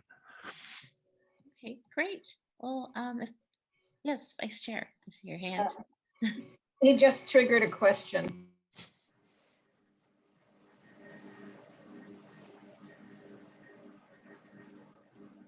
Oh, I'm sorry. Could you unmute yourself? You Almost made it. There you Almost go. made it. Thank you. I've raised a question. So we have customers that are 208, whatever the number was, 260 days. What do we notice? So this was the concern I had, and I realized it just then. These are people that are, 180 days, 240 days. Do we still give them The 30, 60, 90-day process? That's what's being proposed, is that we gradually restart this for everyone and give everybody, a month or two's worth of education. And if they don't correct, if they don't get back under our send back policy, then we send them back. Okay, that's an important clarification for me. Thank you. Right, anyone else? If not, I will close this item and we will see it next month again. Thank you very much. Thank you, Mr. Bray. Thank you. We'll go on to item 6, which is the work location policies and transition issues related to post-COVID. And we have, again, our CEO, Mr. Balachandran.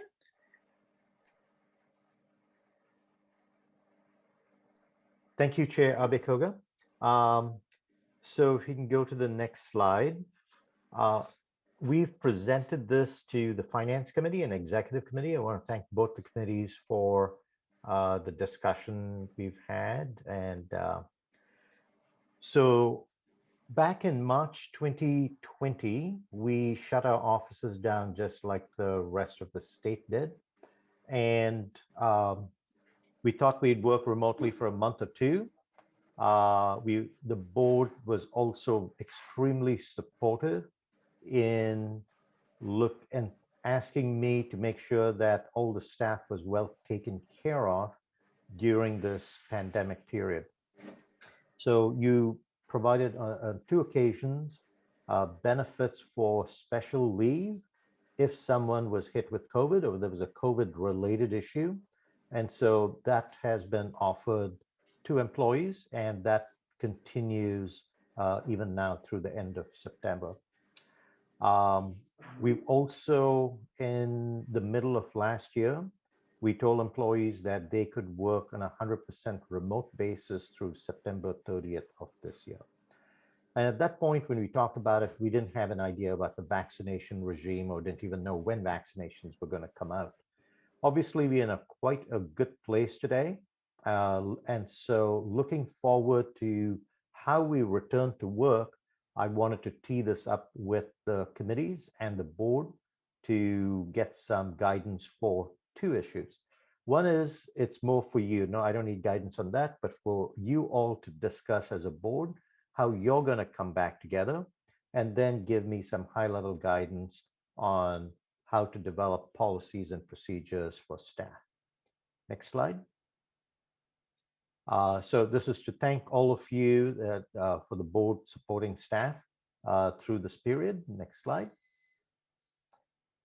And we had a lot of challenges during this period. And at the same time, not only was staff working extremely productively, but we had a bunch of changes in staff. We had our CFO, who all you knew, Don Eckert, from the early days. He left. A number of other staff left, and we had new staff join. I haven't actually seen all new staff face-to-face yet, but that's going to change in the next few weeks. And we do have 6 positions that are currently vacant. Also, staff is spread out in different parts of the Bay Area. We do have 1 person in West Sacramento and another person working out of Houston. Next slide. We did survey employees right through this period to see what was working, what was not working. And so one of the surveys we did in August 2020 is not surprising. I'm sure all of you have seen surveys like this. There was a lot of positives, but there were also areas where there were negatives. So next slide.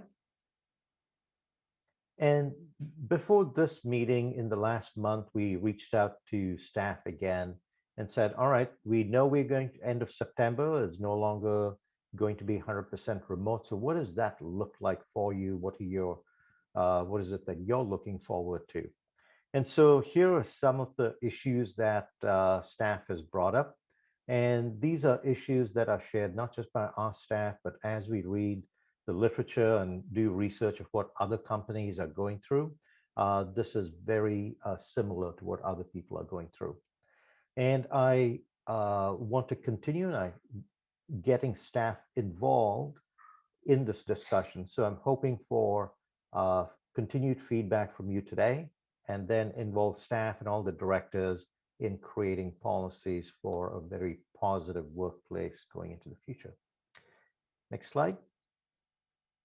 So what's the future? The two questions we have here really are, what are the future of board meetings, and what's the future for staff work location policies?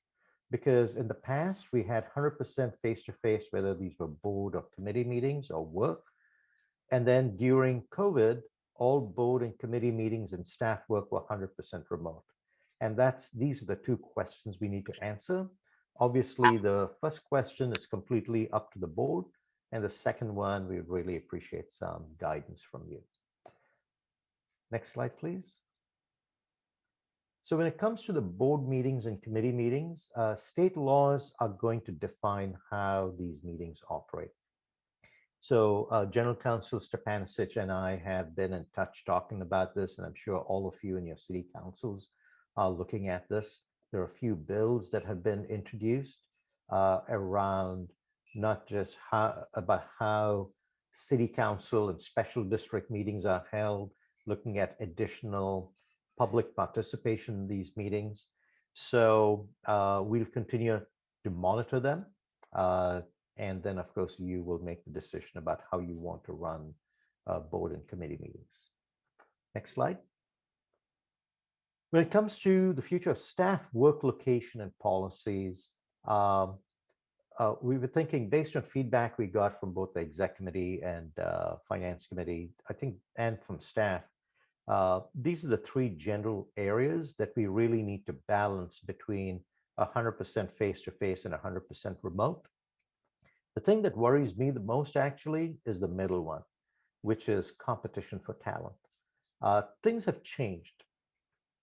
We have all experienced the benefits and the downsides of working remotely.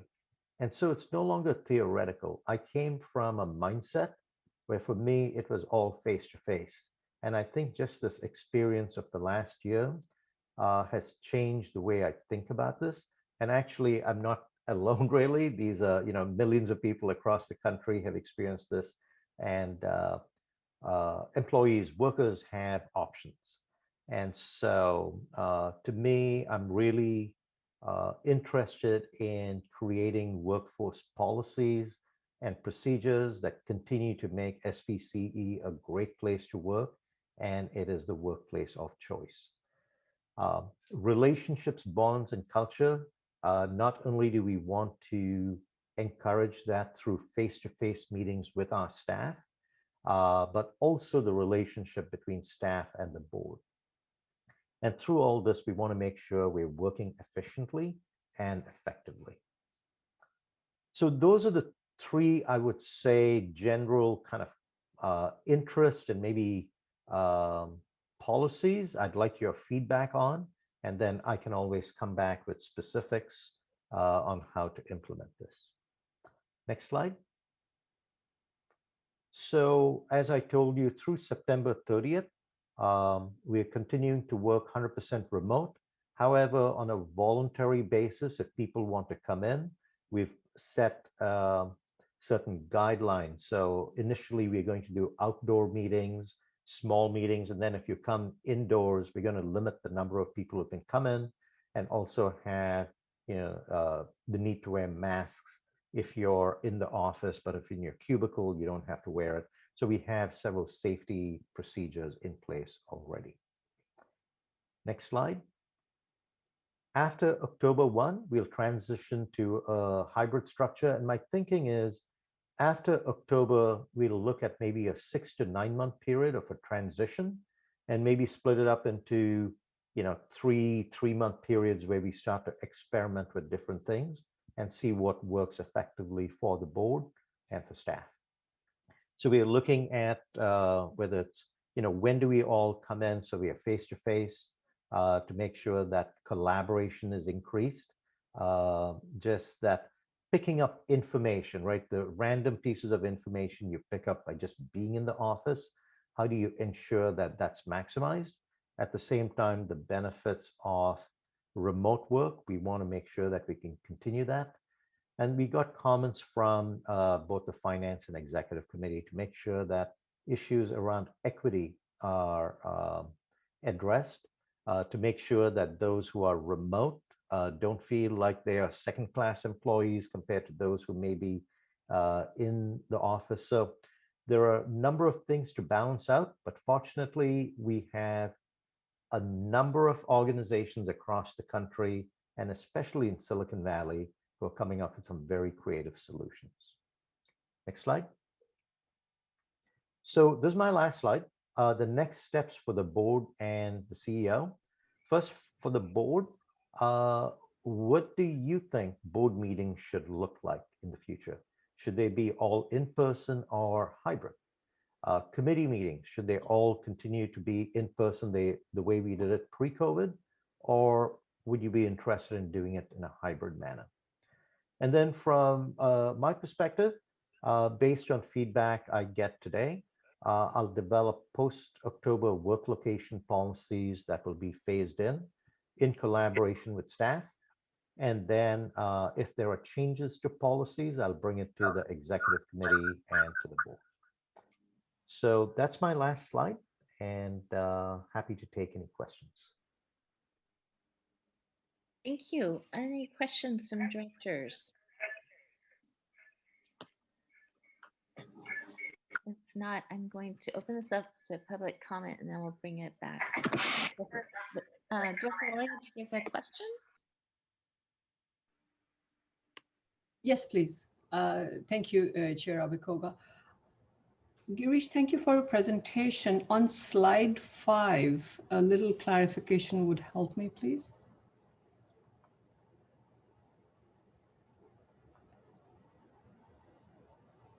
Yeah, thank you. So in the left column, I'm seeing changed daily routines for the better. 17 of 25 said that. And then on the right-hand side, I'm seeing blended work and personal life together is more as a negative. All 25 said that. There's a slight disconnect in my mind. I must be missing some piece of information here. Thank you. You know, this is what we see overall. There is that people liked working remotely, but the blending and having work leak into post what we call normal work hours was something that they were not happy with. And this is not just restricted to us. We are seeing this in surveys thousands of people are doing. And so when you think about the future too, we need to really engage in developing new norms and policies around how we manage that. So I think to work effectively from a remote standpoint and even a hybrid, it really has to have a lot of thought associated with it and give people the freedom to actually, like cut off work at whatever that end time is. The other issue I think that happened during COVID was even if you were working remotely, you couldn't go out and do anything, right? So after 5, you're still at home. Well, in this post-COVID world, that would be different. So I expect that there'll be an incentive to actually stop working at a normal hour. Thank you. That helps. Thank you. Director Chua. Thank you, Chair. I just want to share something. My cousin, who is the head of finance in one of the Silicon Valley companies, they're 100% remote. The CEO moved to early this year. The CEO moved to Florida, and the CFO moved to Texas. So, and then they have a blended setup for the engineers and the other customer service. And then she was telling me 2 weeks ago, she said that one of the top engineers said, oh, by the way, I want to go try out, I want to live in Hawaii for 6 months. So set it up. I mean, So I'm just sharing this experience. I was laughing with my cousin, and she goes, "Okay, you know how it is. You have to accommodate the different tax issues in different states and a lot of HR issues and all that." So I just want to share that with everybody. Thank you, Chair. Thank you. Yes, Director Fliger. Thank you. Just one quick question, Girish. I see that this survey was done in August 2020, and I know you're saying it was mid-COVID. I still see that as the early part of COVID, where people were more, I mean, we see it with mask wearing and so many other things, whereby in the fall, people were done. And so I'm wondering if that survey result actually reflects how people feel today. Girish, are you on mute? No, sorry, I didn't think you had finished your question, but No, I'm just curious whether or not it makes No. sense to do a follow-up survey. 100%. We will be doing follow-up surveys. So we've done more of meetings with all staff to get their input. But definitely this is going to be something that we're going to co-create with all employees as to what their needs are and what the organization's needs are and what the board's needs are, and meld it together into something that meets all these objectives that we have. Yep. Great, thank you. I had a question regarding the hybrid model for the board, actually. I was thinking there's two ways of defining that. So hybrid meaning we do some meetings in person and some meetings by Zoom, everyone, or hybrid where we do meetings in person but allow board members to Zoom into those meetings. So are we looking at both, or one or the other, I guess? And I know that'll depend on state law as well as, I guess, technology capabilities. But I just, was thinking that hybrid could mean different things. Yeah, that's a great point, Chair. There's actually, I was reading this report around remote work. There are like 10 different kinds of definitions of remote, and you just came up with 2 exactly on what hybrid means. So this is new vocabulary for all of us, right? So I think in the next several months, we're going to really learn what these things mean. And even just in these last 3 weeks, I've been changing my vocabulary based on feedback I've got from the board. So I think your question is a good question to get input from the rest of the board from as to what they think they would prefer. And also, I should add that with regards to how the board can conduct its meetings, we are waiting to see what happens with legislation that has been proposed with respect to how meetings get conducted down the road, and whether the rules will be loosened up with regards to how meetings may be conducted with people being remote, or even whether or not there will be requirements that meetings be not only in person, but have a remote capability. So this is something we're following, and we'll have to see how this evolves over the course of the summer. Yes, I was actually thinking that we can technically do remote, or some board members could call in as long as you notice and whatnot. It was, I think, more the technological capabilities that was holding us back. But now that with Zoom and whatnot, Teams, we have that. So that I think that opens up more opportunities for us there, as long as we follow the noticing requirements.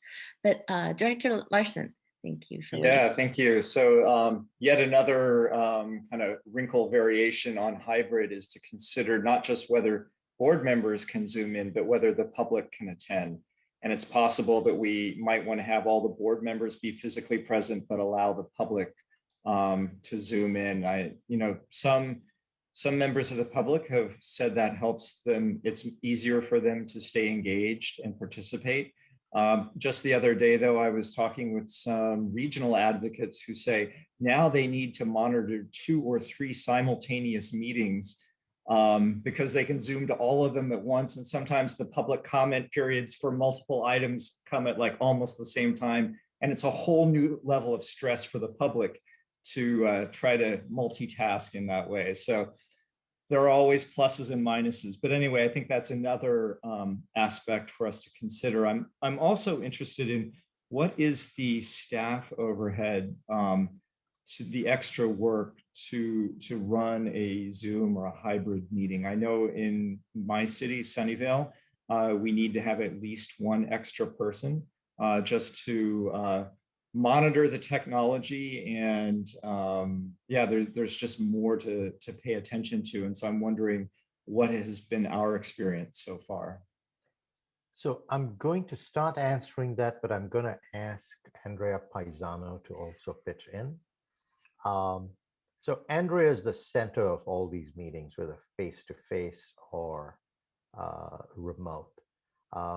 And the group of people who also assist her in the past for face-to-face would be Lisa Lai and Nick Zanato. They were her left and right hands pretty much to help her with that face-to-face. And they are also in the team here as support.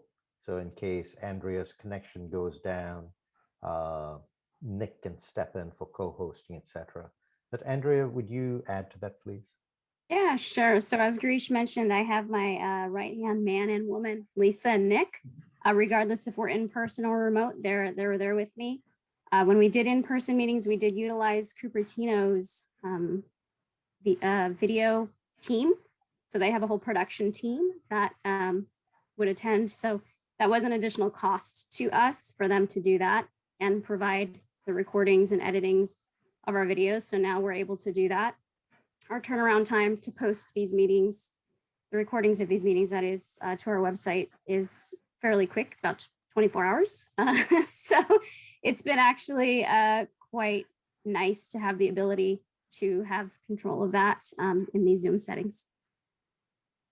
And have you been able to manage the workload, or is it do you need additional help, do you think, going forward, if we have like Zoom or hybrid meetings? If we were to do hybrid, I think there would be a little bit of additional work that needs to be done in terms of logistics for making sure that somebody's kind of manning the online portion while somebody is handling the in-person part, just so that we have all of our bases covered.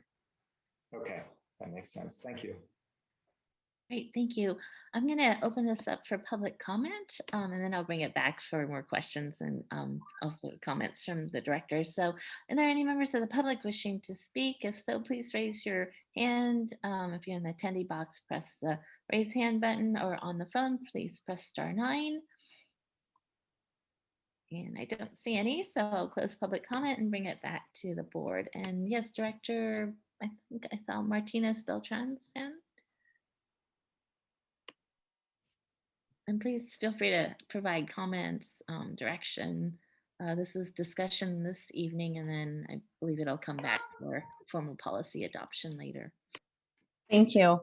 One of the questions I had was I wanted to ask about what are our costs as far as recruiting, and when we do recruiting, especially from out of state, is there a differential for us to pay for cost of living? We have not adopted such a policy. We had to go out multiple times for this particular position. And finally, the best candidate we got was someone in Texas. And it is in a large city. It is in Houston. So we did not have this, we did not change the policy. Now that is something we will probably tee up. I know some of the larger companies have done that. And so we'll add that to our idea list. Okay, great. I guess if I may, Chair, go into my comments, or do I need to stop at questions? No, please go ahead and add your comment. Okay, great. So I am completely in favor of this, having very small children at home. I shared this with the Finance Committee. It has been a horrific experience for all of us, I think, COVID, but also there are some silver linings, and I think this is one that brings lots of equality in many different ways, especially for women and parents and people who are caring for dependents at home or who can't afford to live. I rent still, but who can't afford to buy a home in Silicon Valley. I think our average home there were 149 homes in Morgan Hill last year that sold, and all of them were at $1 million.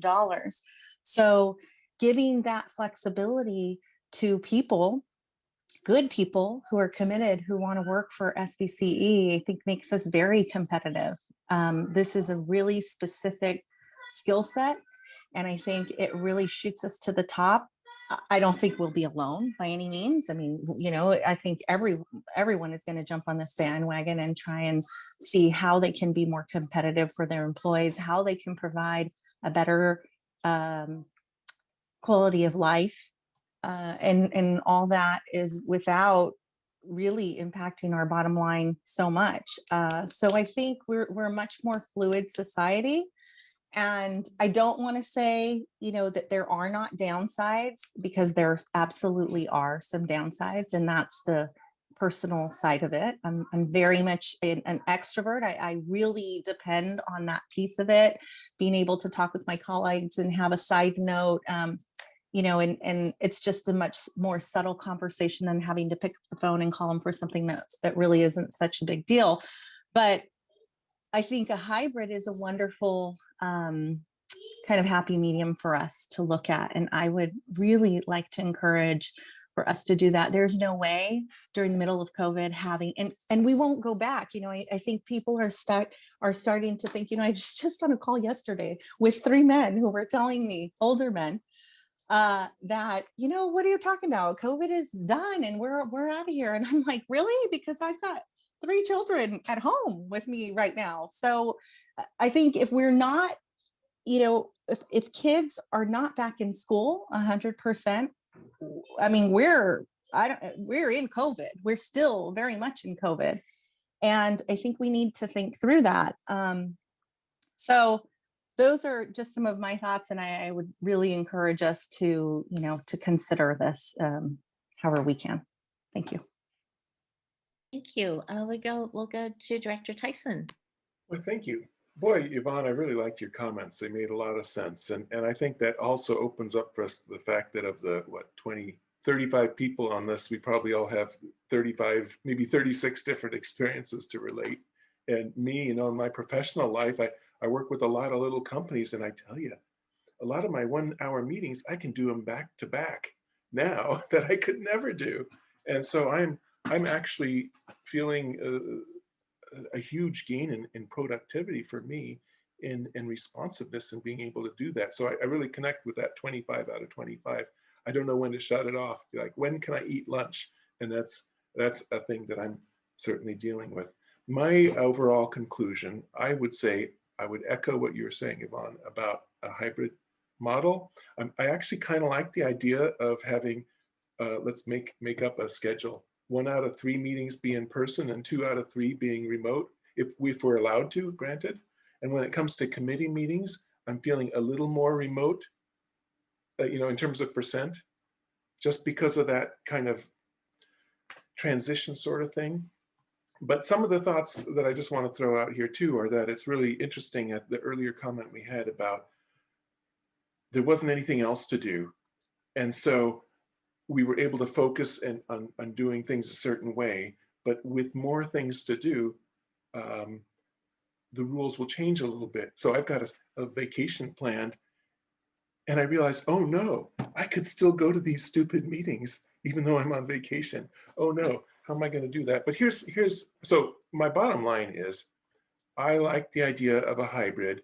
And the last thought I want to leave you with is, we're so desperate. I don't know about you. We're so desperate to go out and do stuff with people. Let's not overcorrect. Let's not say, let's make it all in person because I really need that. And I would say, let's just mark our calendar, and 6 months after whatever we decide we start, let's check in and see how it's going. Because it might be we want to overcorrect and do more stuff in person than we will long term. So those are my thoughts.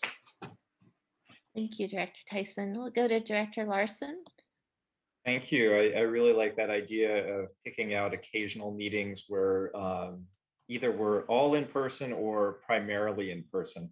I think even if we're striving to be in person, I'm cognizant that some of our directors have very long drives to get to an in-person meeting, especially from Morgan Hill and Gilroy. And I think I would still want them to have the flexibility to come in through Zoom, even if the majority of the board members are trying to be in person. I do think there is a lot of value to being in person, but I don't want it to be a disproportionate burden for some of the directors, either because of where they live or because of their personal situation. And certainly we had a special board meeting not too long ago, called at the last minute to approve a contract where we could squeeze it in because I think it was 100% remote. That gave us tremendous flexibility for that kind of situation. And I think committee meetings especially, I would be also supportive of even more of those being remote. In terms of, so I think having options ultimately is going to be good for us, and it's going to take us a while to figure out what the right balance is. In terms of what we offer for the rest of the staff, I certainly agree that I think for attracting and retaining really quality employees, it's going to be absolutely crucial to have, to be able to offer flexibility. I think so many employees are now expecting and demanding that as they look for new positions. That genie is out of the bottle. And we, along with everyone else, have to figure out how we're going to make that work. Personally, my own experience, even pre-COVID, for probably 10 of the last 15 years, I worked 100% remote. Sometimes it worked really well, sometimes it didn't. I can definitely relate to having a hard time separating personal from work life. Definitely that's a risk. It also at times became very isolating, and it was hard to pick up a company culture when I was joining a new workforce where I didn't really know a lot of people. I've come to value the flexibility that comes with remote work, but I've also come to value the importance of at least some face-to-face interactions. And so I think really being able to have that blend is important. And it's really, there's so many variables in terms of what makes it successful or not.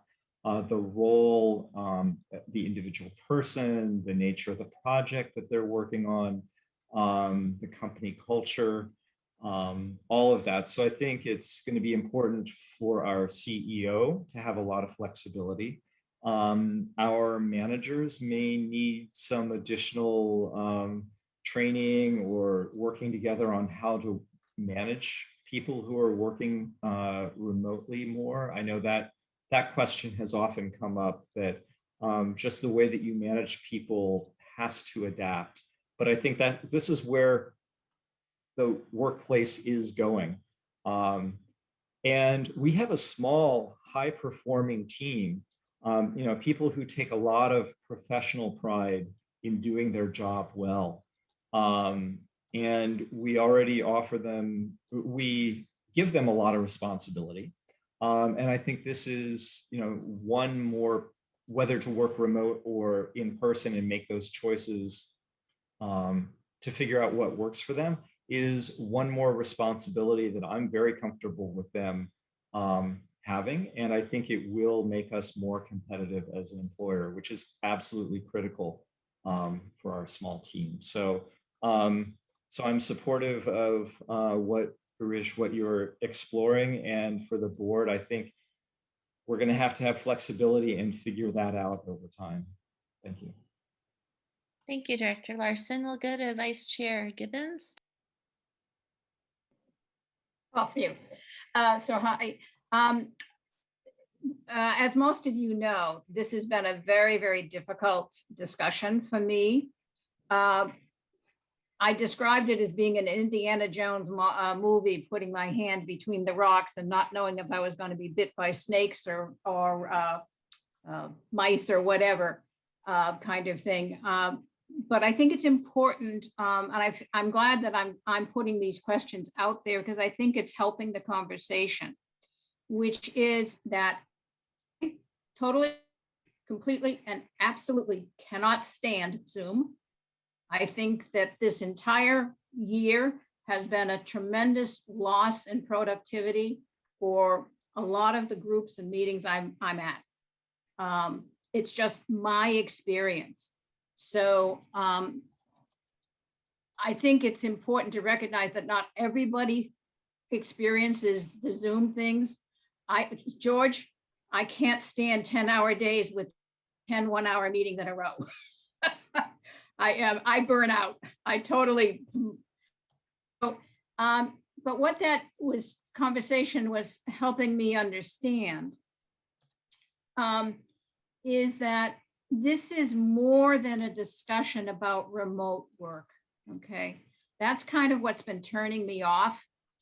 What we really, I think, are doing, and Girish had a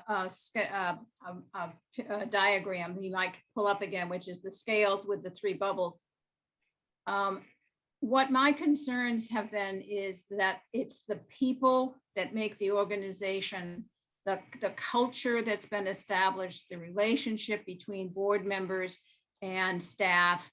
And I mean, there's many board members here that I've never met, and I know pretty much nothing about. And it doesn't work for me very well. And I think Director Martinez Bertrand spoke about that too. To some extent, it's the side conversations that really have helped cement the organization from my experience. So I'm trying to understand how the organization, and this is where the phrasing I think is important for me and perhaps others, is how the organization can go forward successfully. How is it that we can do the attracting and retaining staff? How is it that we can stay collaborative? How is it that we can build relationships that are needed? And if we focus on the term work from home, I think that sets the wrong mindset. I think what we're trying to do is how to take the organization, because the situation we've gone through in the last year was compelled. We had no choice in that. It's going to be changing now because we're not going to be compelled to work from home. We're going to have choices and competing things for our time. So I liked the slide that Girish put up, which had the areas of concern, the 3 areas of concern, so that when we're trying to figure out as an organization how to find the right people, where are they, how we come together, how we maintain the culture and yet do the quality of the work. Yes, that's the one. Thank you. How is it that we maintain our efficiency and effectiveness? So for me, these are all very challenging going forward. So I think Girish and staff have a big challenge to help structure a recommendation that accomplishes these 3 bubbles here. Because I think we can't, it's not, as none of those bubbles talk about, well, the title does, work from home locations and policies. I just would like us to think a little bit broader. It's more than just working from home. It's coming up with the hybrids, the options that accomplish for the organization what it is that has made us successful and how will help us grow and be successful in the future. So if that clarifies where I'm coming from. I know technology is going to change and all of that, and I'm only going to be here for a certain length of time in the future and all of that. I'm very cognizant of those things. But I'm also cognizant of taking the success of the organization and finding the right way to move it forward with, what's the phrase, a new paradigm shift of how companies are going to be working. And I think my only ask is when staff comes back is that there's a way to review what it is that we're going to try, because it's going to be very dynamic for at least 6 to 12 months, trying to figure out what people really want to do and so forth. So I'm hoping that part of the plan coming back will be, how are we going to evaluate and help ourselves come up with the right solutions? And the solutions will likely change as the situation and technology changes. So it's not that I'm against working from home. I just want to be comfortable. And that's what I think Girish is looking to do for us, is to come up with some policies and some procedures, some structure that, for lack of a better phrase, isn't just simply allowing people to work from home. So those are my thoughts.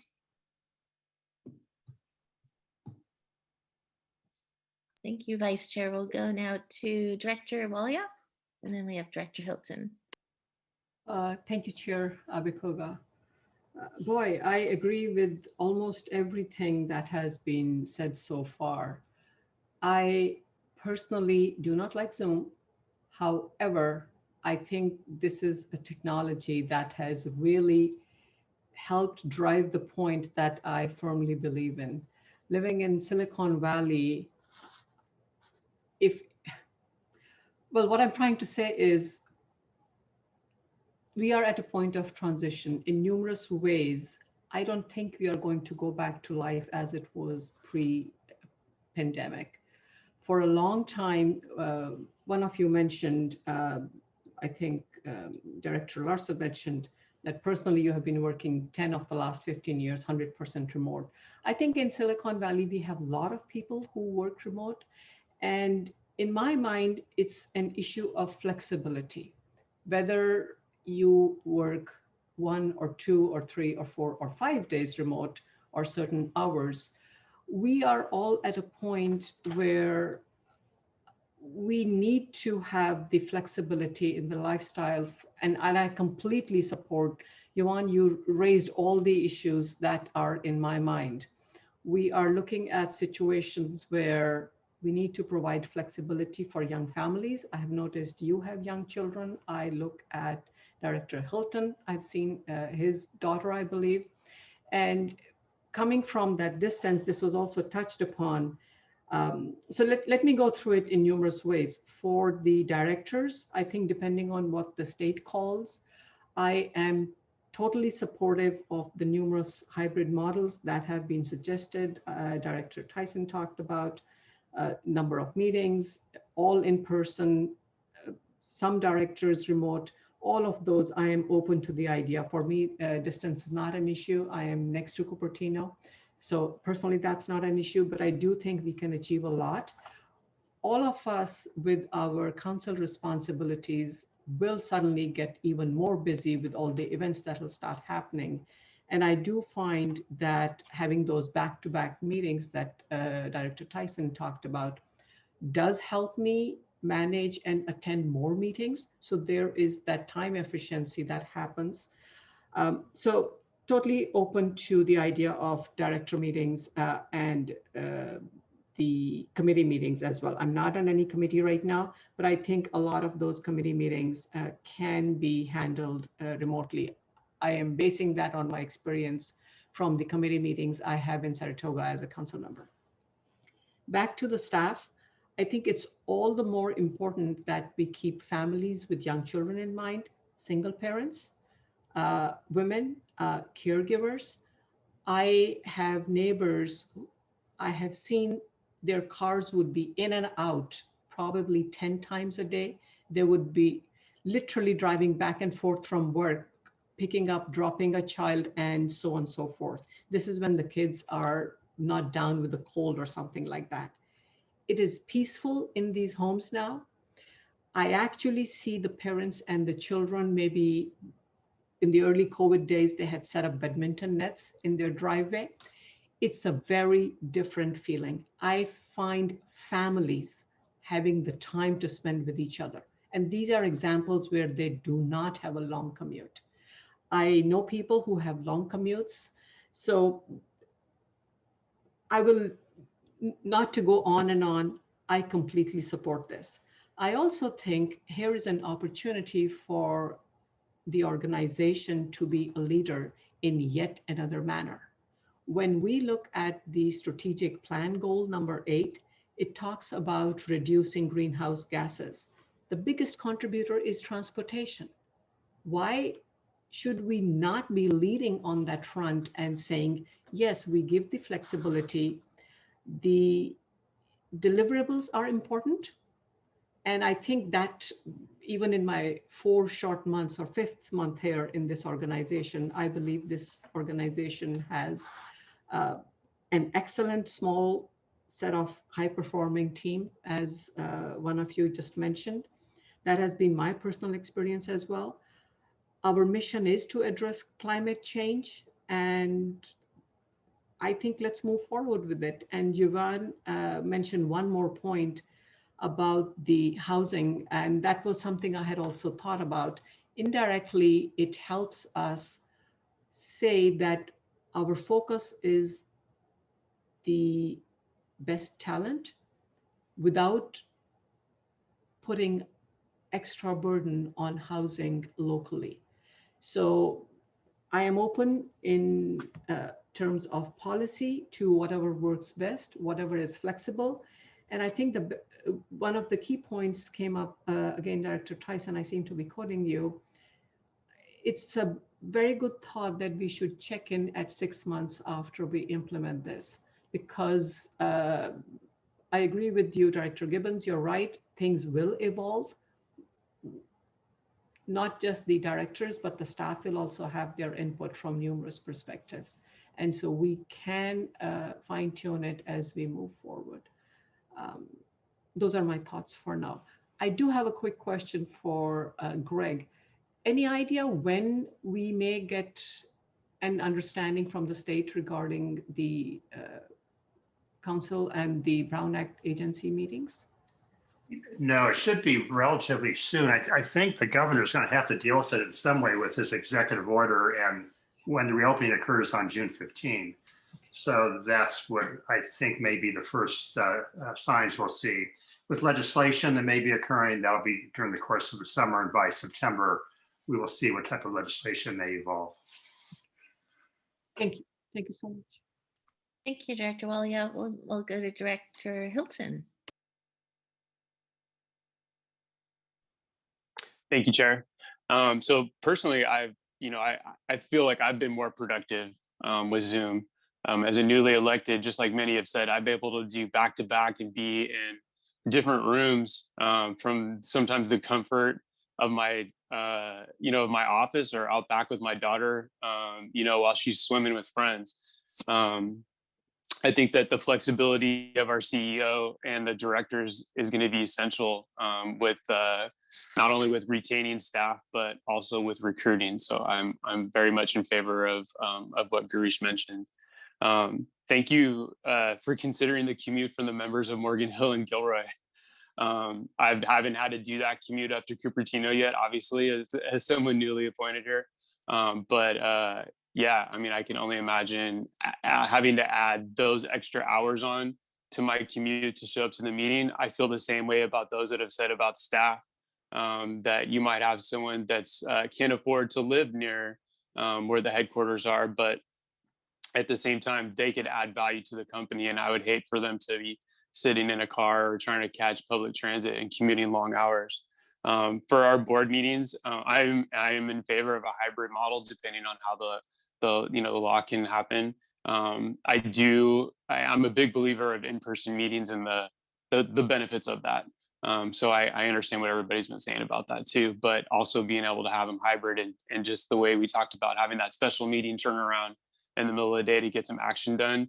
I hope that there's some leniency with the, with the Brown Act on items like that especially are so short notice, but are needed for the agency. And personally, as a Gilroy City Council member, we just invested some of our IT money to update our infrastructure in the council chambers, and we are planning on doing a hybrid model. Meetings using Zoom, so that way members of the public can be at home, whether they're cooking or commuting or taking the Caltrain back home. We're doing the people's business, and it should be on their time, not on our time. So I don't agree on going back in the days where we go back into the chambers and they have to come down to where we are and sit around and wait for their agenda item to come up. And lastly, on the flip side, I think it's a benefit for staff, because if someone is not physically presenting, they have the ability to be on call. Let's say the fire chief or someone else is not presenting. They don't have to commute in to be there for that meeting or stay that extra long workday. But if there's something important that's coming up, Garish could send them a text and say, hey, I need you to log in for about 5 minutes. We have a question coming up. And for them to be able to Zoom in, I think is important. And I think we should leverage that technology right here in Silicon Valley. Thank you. Thank you, Director Hilton. We'll go to Director Lahi. Thank you. Yeah, this is starting to sound like a higher wire act in a way. I think the governor's declaration allowing us to do these Zoom meetings.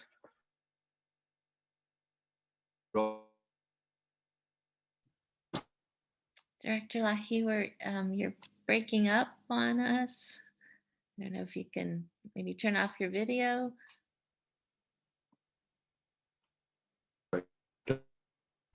Nope. Irony. The issue is we're doing these Zoom meetings under governor's emergency declaration, and as soon as he lifts the declaration, we're probably required to go back to the way we were, I suppose. So we may need to, if we feel strongly that we like the hybrid model, then we need to maybe put our legislative experts or our legislative lobbying arm into looking at what's coming down the pipeline and then pushing for a hybrid type model to be passed by the legislature. Because if the legislature doesn't pass it, then we're stuck with the way it's supposed to be. That's my understanding. Council can probably correct me on that. Because if it's just an emergency declaration, then all he has to do is say emergency is over and we're back to our meetings. But we all like this way of dealing with the issues. Not commuting helps. But I also understand Director Vice Chair Gibbons' concern that you do lose something. I mean, we are all now in 2D, being in 3D and being in 2D is a little different. Being face-to-face where you understand each other, talk to each other, and also have some sidebar conversations that are really critical. Brown Act does allow at least a minority of us to get together and chat. But with Zoom, it's pretty difficult unless we make an extra effort. So it's going to be a high wire act. And if you really feel like we need to do hybrids, then we need to look at the legislation as it comes down the pipeline. Thank you. Thank you, Director Lahi. We'll go back to Director Martinez Beltran. Thanks. I just had a quick comment, which I wanted to say as far as looking at staff. I think that if, again, kind of thinking about equity, if we're going to be going to hybrid, I would hope that we could certainly allocate for everybody to have a personal laptop, at home office, kind of give some kind of subsidy for that, whether we're having young employees enter or we're having people transition from another company. They may not have that coming in. And then hotspots or increased bandwidth. We know that that's been a problem for everybody as we try and figure this out. That's it. Thank you. Thank you. Let's see, anyone else? I don't think I see any more hands. I just want to thank you all for a very lively and helpful conversation. I agree with everything that's been said. I'm personally very happy with this. I think Director Martinez Beltran started off, but for me, it's really been about access and equity. As a mom, I've been doing this council work with little kids who are now graduating high school, but I've been able to do it, frankly, because my husband has worked from home from all day, all week to now he's slowly going back to work, but it's allowed the flexibility for people like me to be involved and do this work. And at the end of the day, that's what's most important for me, is that everyone has, who wants to do this, have the opportunity to do so. So that, and coupled with the environmental impacts. And as some of you know, I serve on the Air Quality Management District, and this was something that came up last year when we saw that without the traffic congestion, we could see the sky was much bluer, and animals, wildlife was returning. And so we actually engaged in, under Supervisor Chavez's leadership, a remote work task force to try to get public agencies as well as private companies to commit to doing some remote work, or allowing that as a policy even after COVID. So I think that for so many reasons, this is the way to go.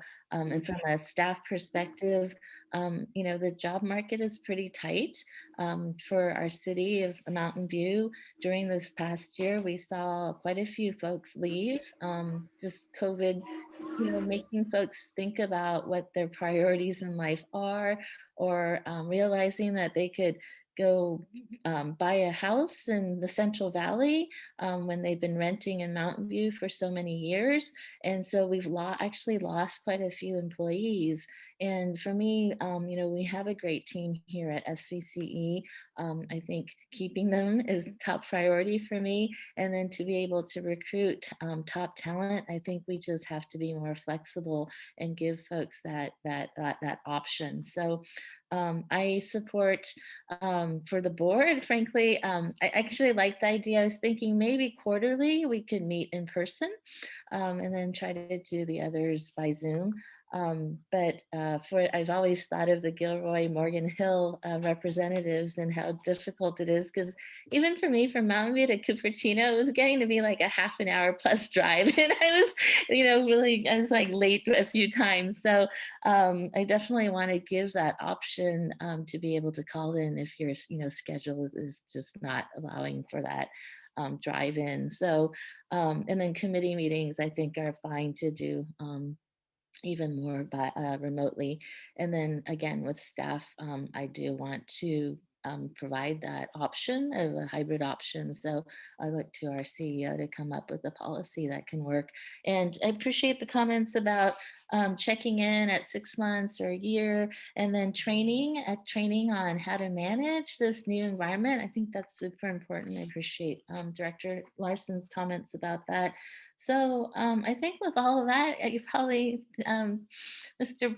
Balachandran, you probably have gotten enough input. I hope that you can come up with something that we can look at at the next board meeting or so, and come up with a policy for us. And I know it's still fluid.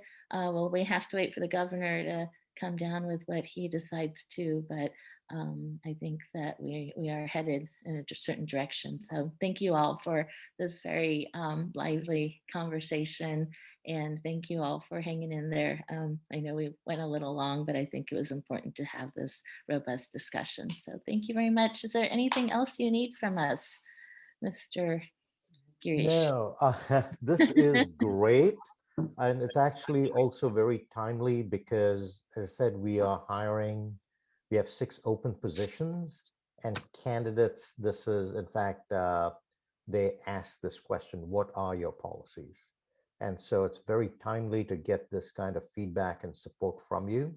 And so we will come back with something probably as early as June, at least something that I can share with for those who we're going to be hiring. So we have some thing there. And then, of course, we'll have more discussion with you. So great feedback. Really, really appreciate all the input.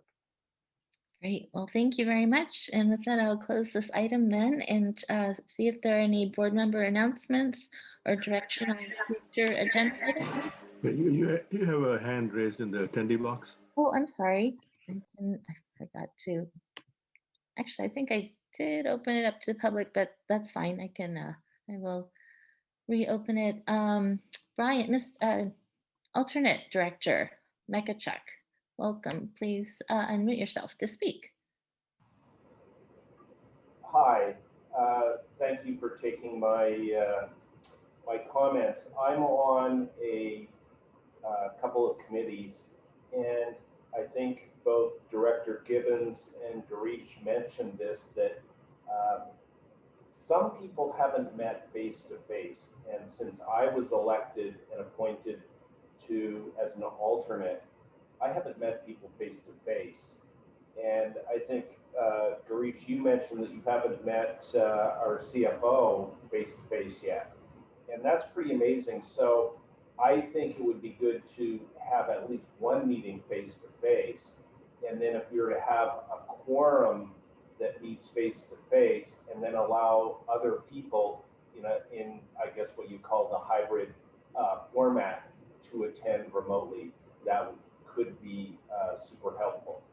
So I've always worked with phoning into a number like a bridge for years and years, and I find it a lot easier to do that after I've met people face to face, so that when I hear the intonation in their voice, I know what their expression is. It's like I'm there. So it would be great to have some face to face, and then complement that in a hybrid model. Thanks. Thank you. Any other members of the public wishing to comment? If not, I will close public comment, bring it back to the board. I think we can conclude this item. Again, thank you so much for all of your input. And I will now go and see, are there any board member announcements or direction on future agenda items? I don't see any hands. So with that, I will adjourn this evening's meeting. Thank you so much again for your hanging in there and for all of your great discussion. Have a good evening. Please take care, get vaccinated if you haven't yet, and we will see you next month. Good night.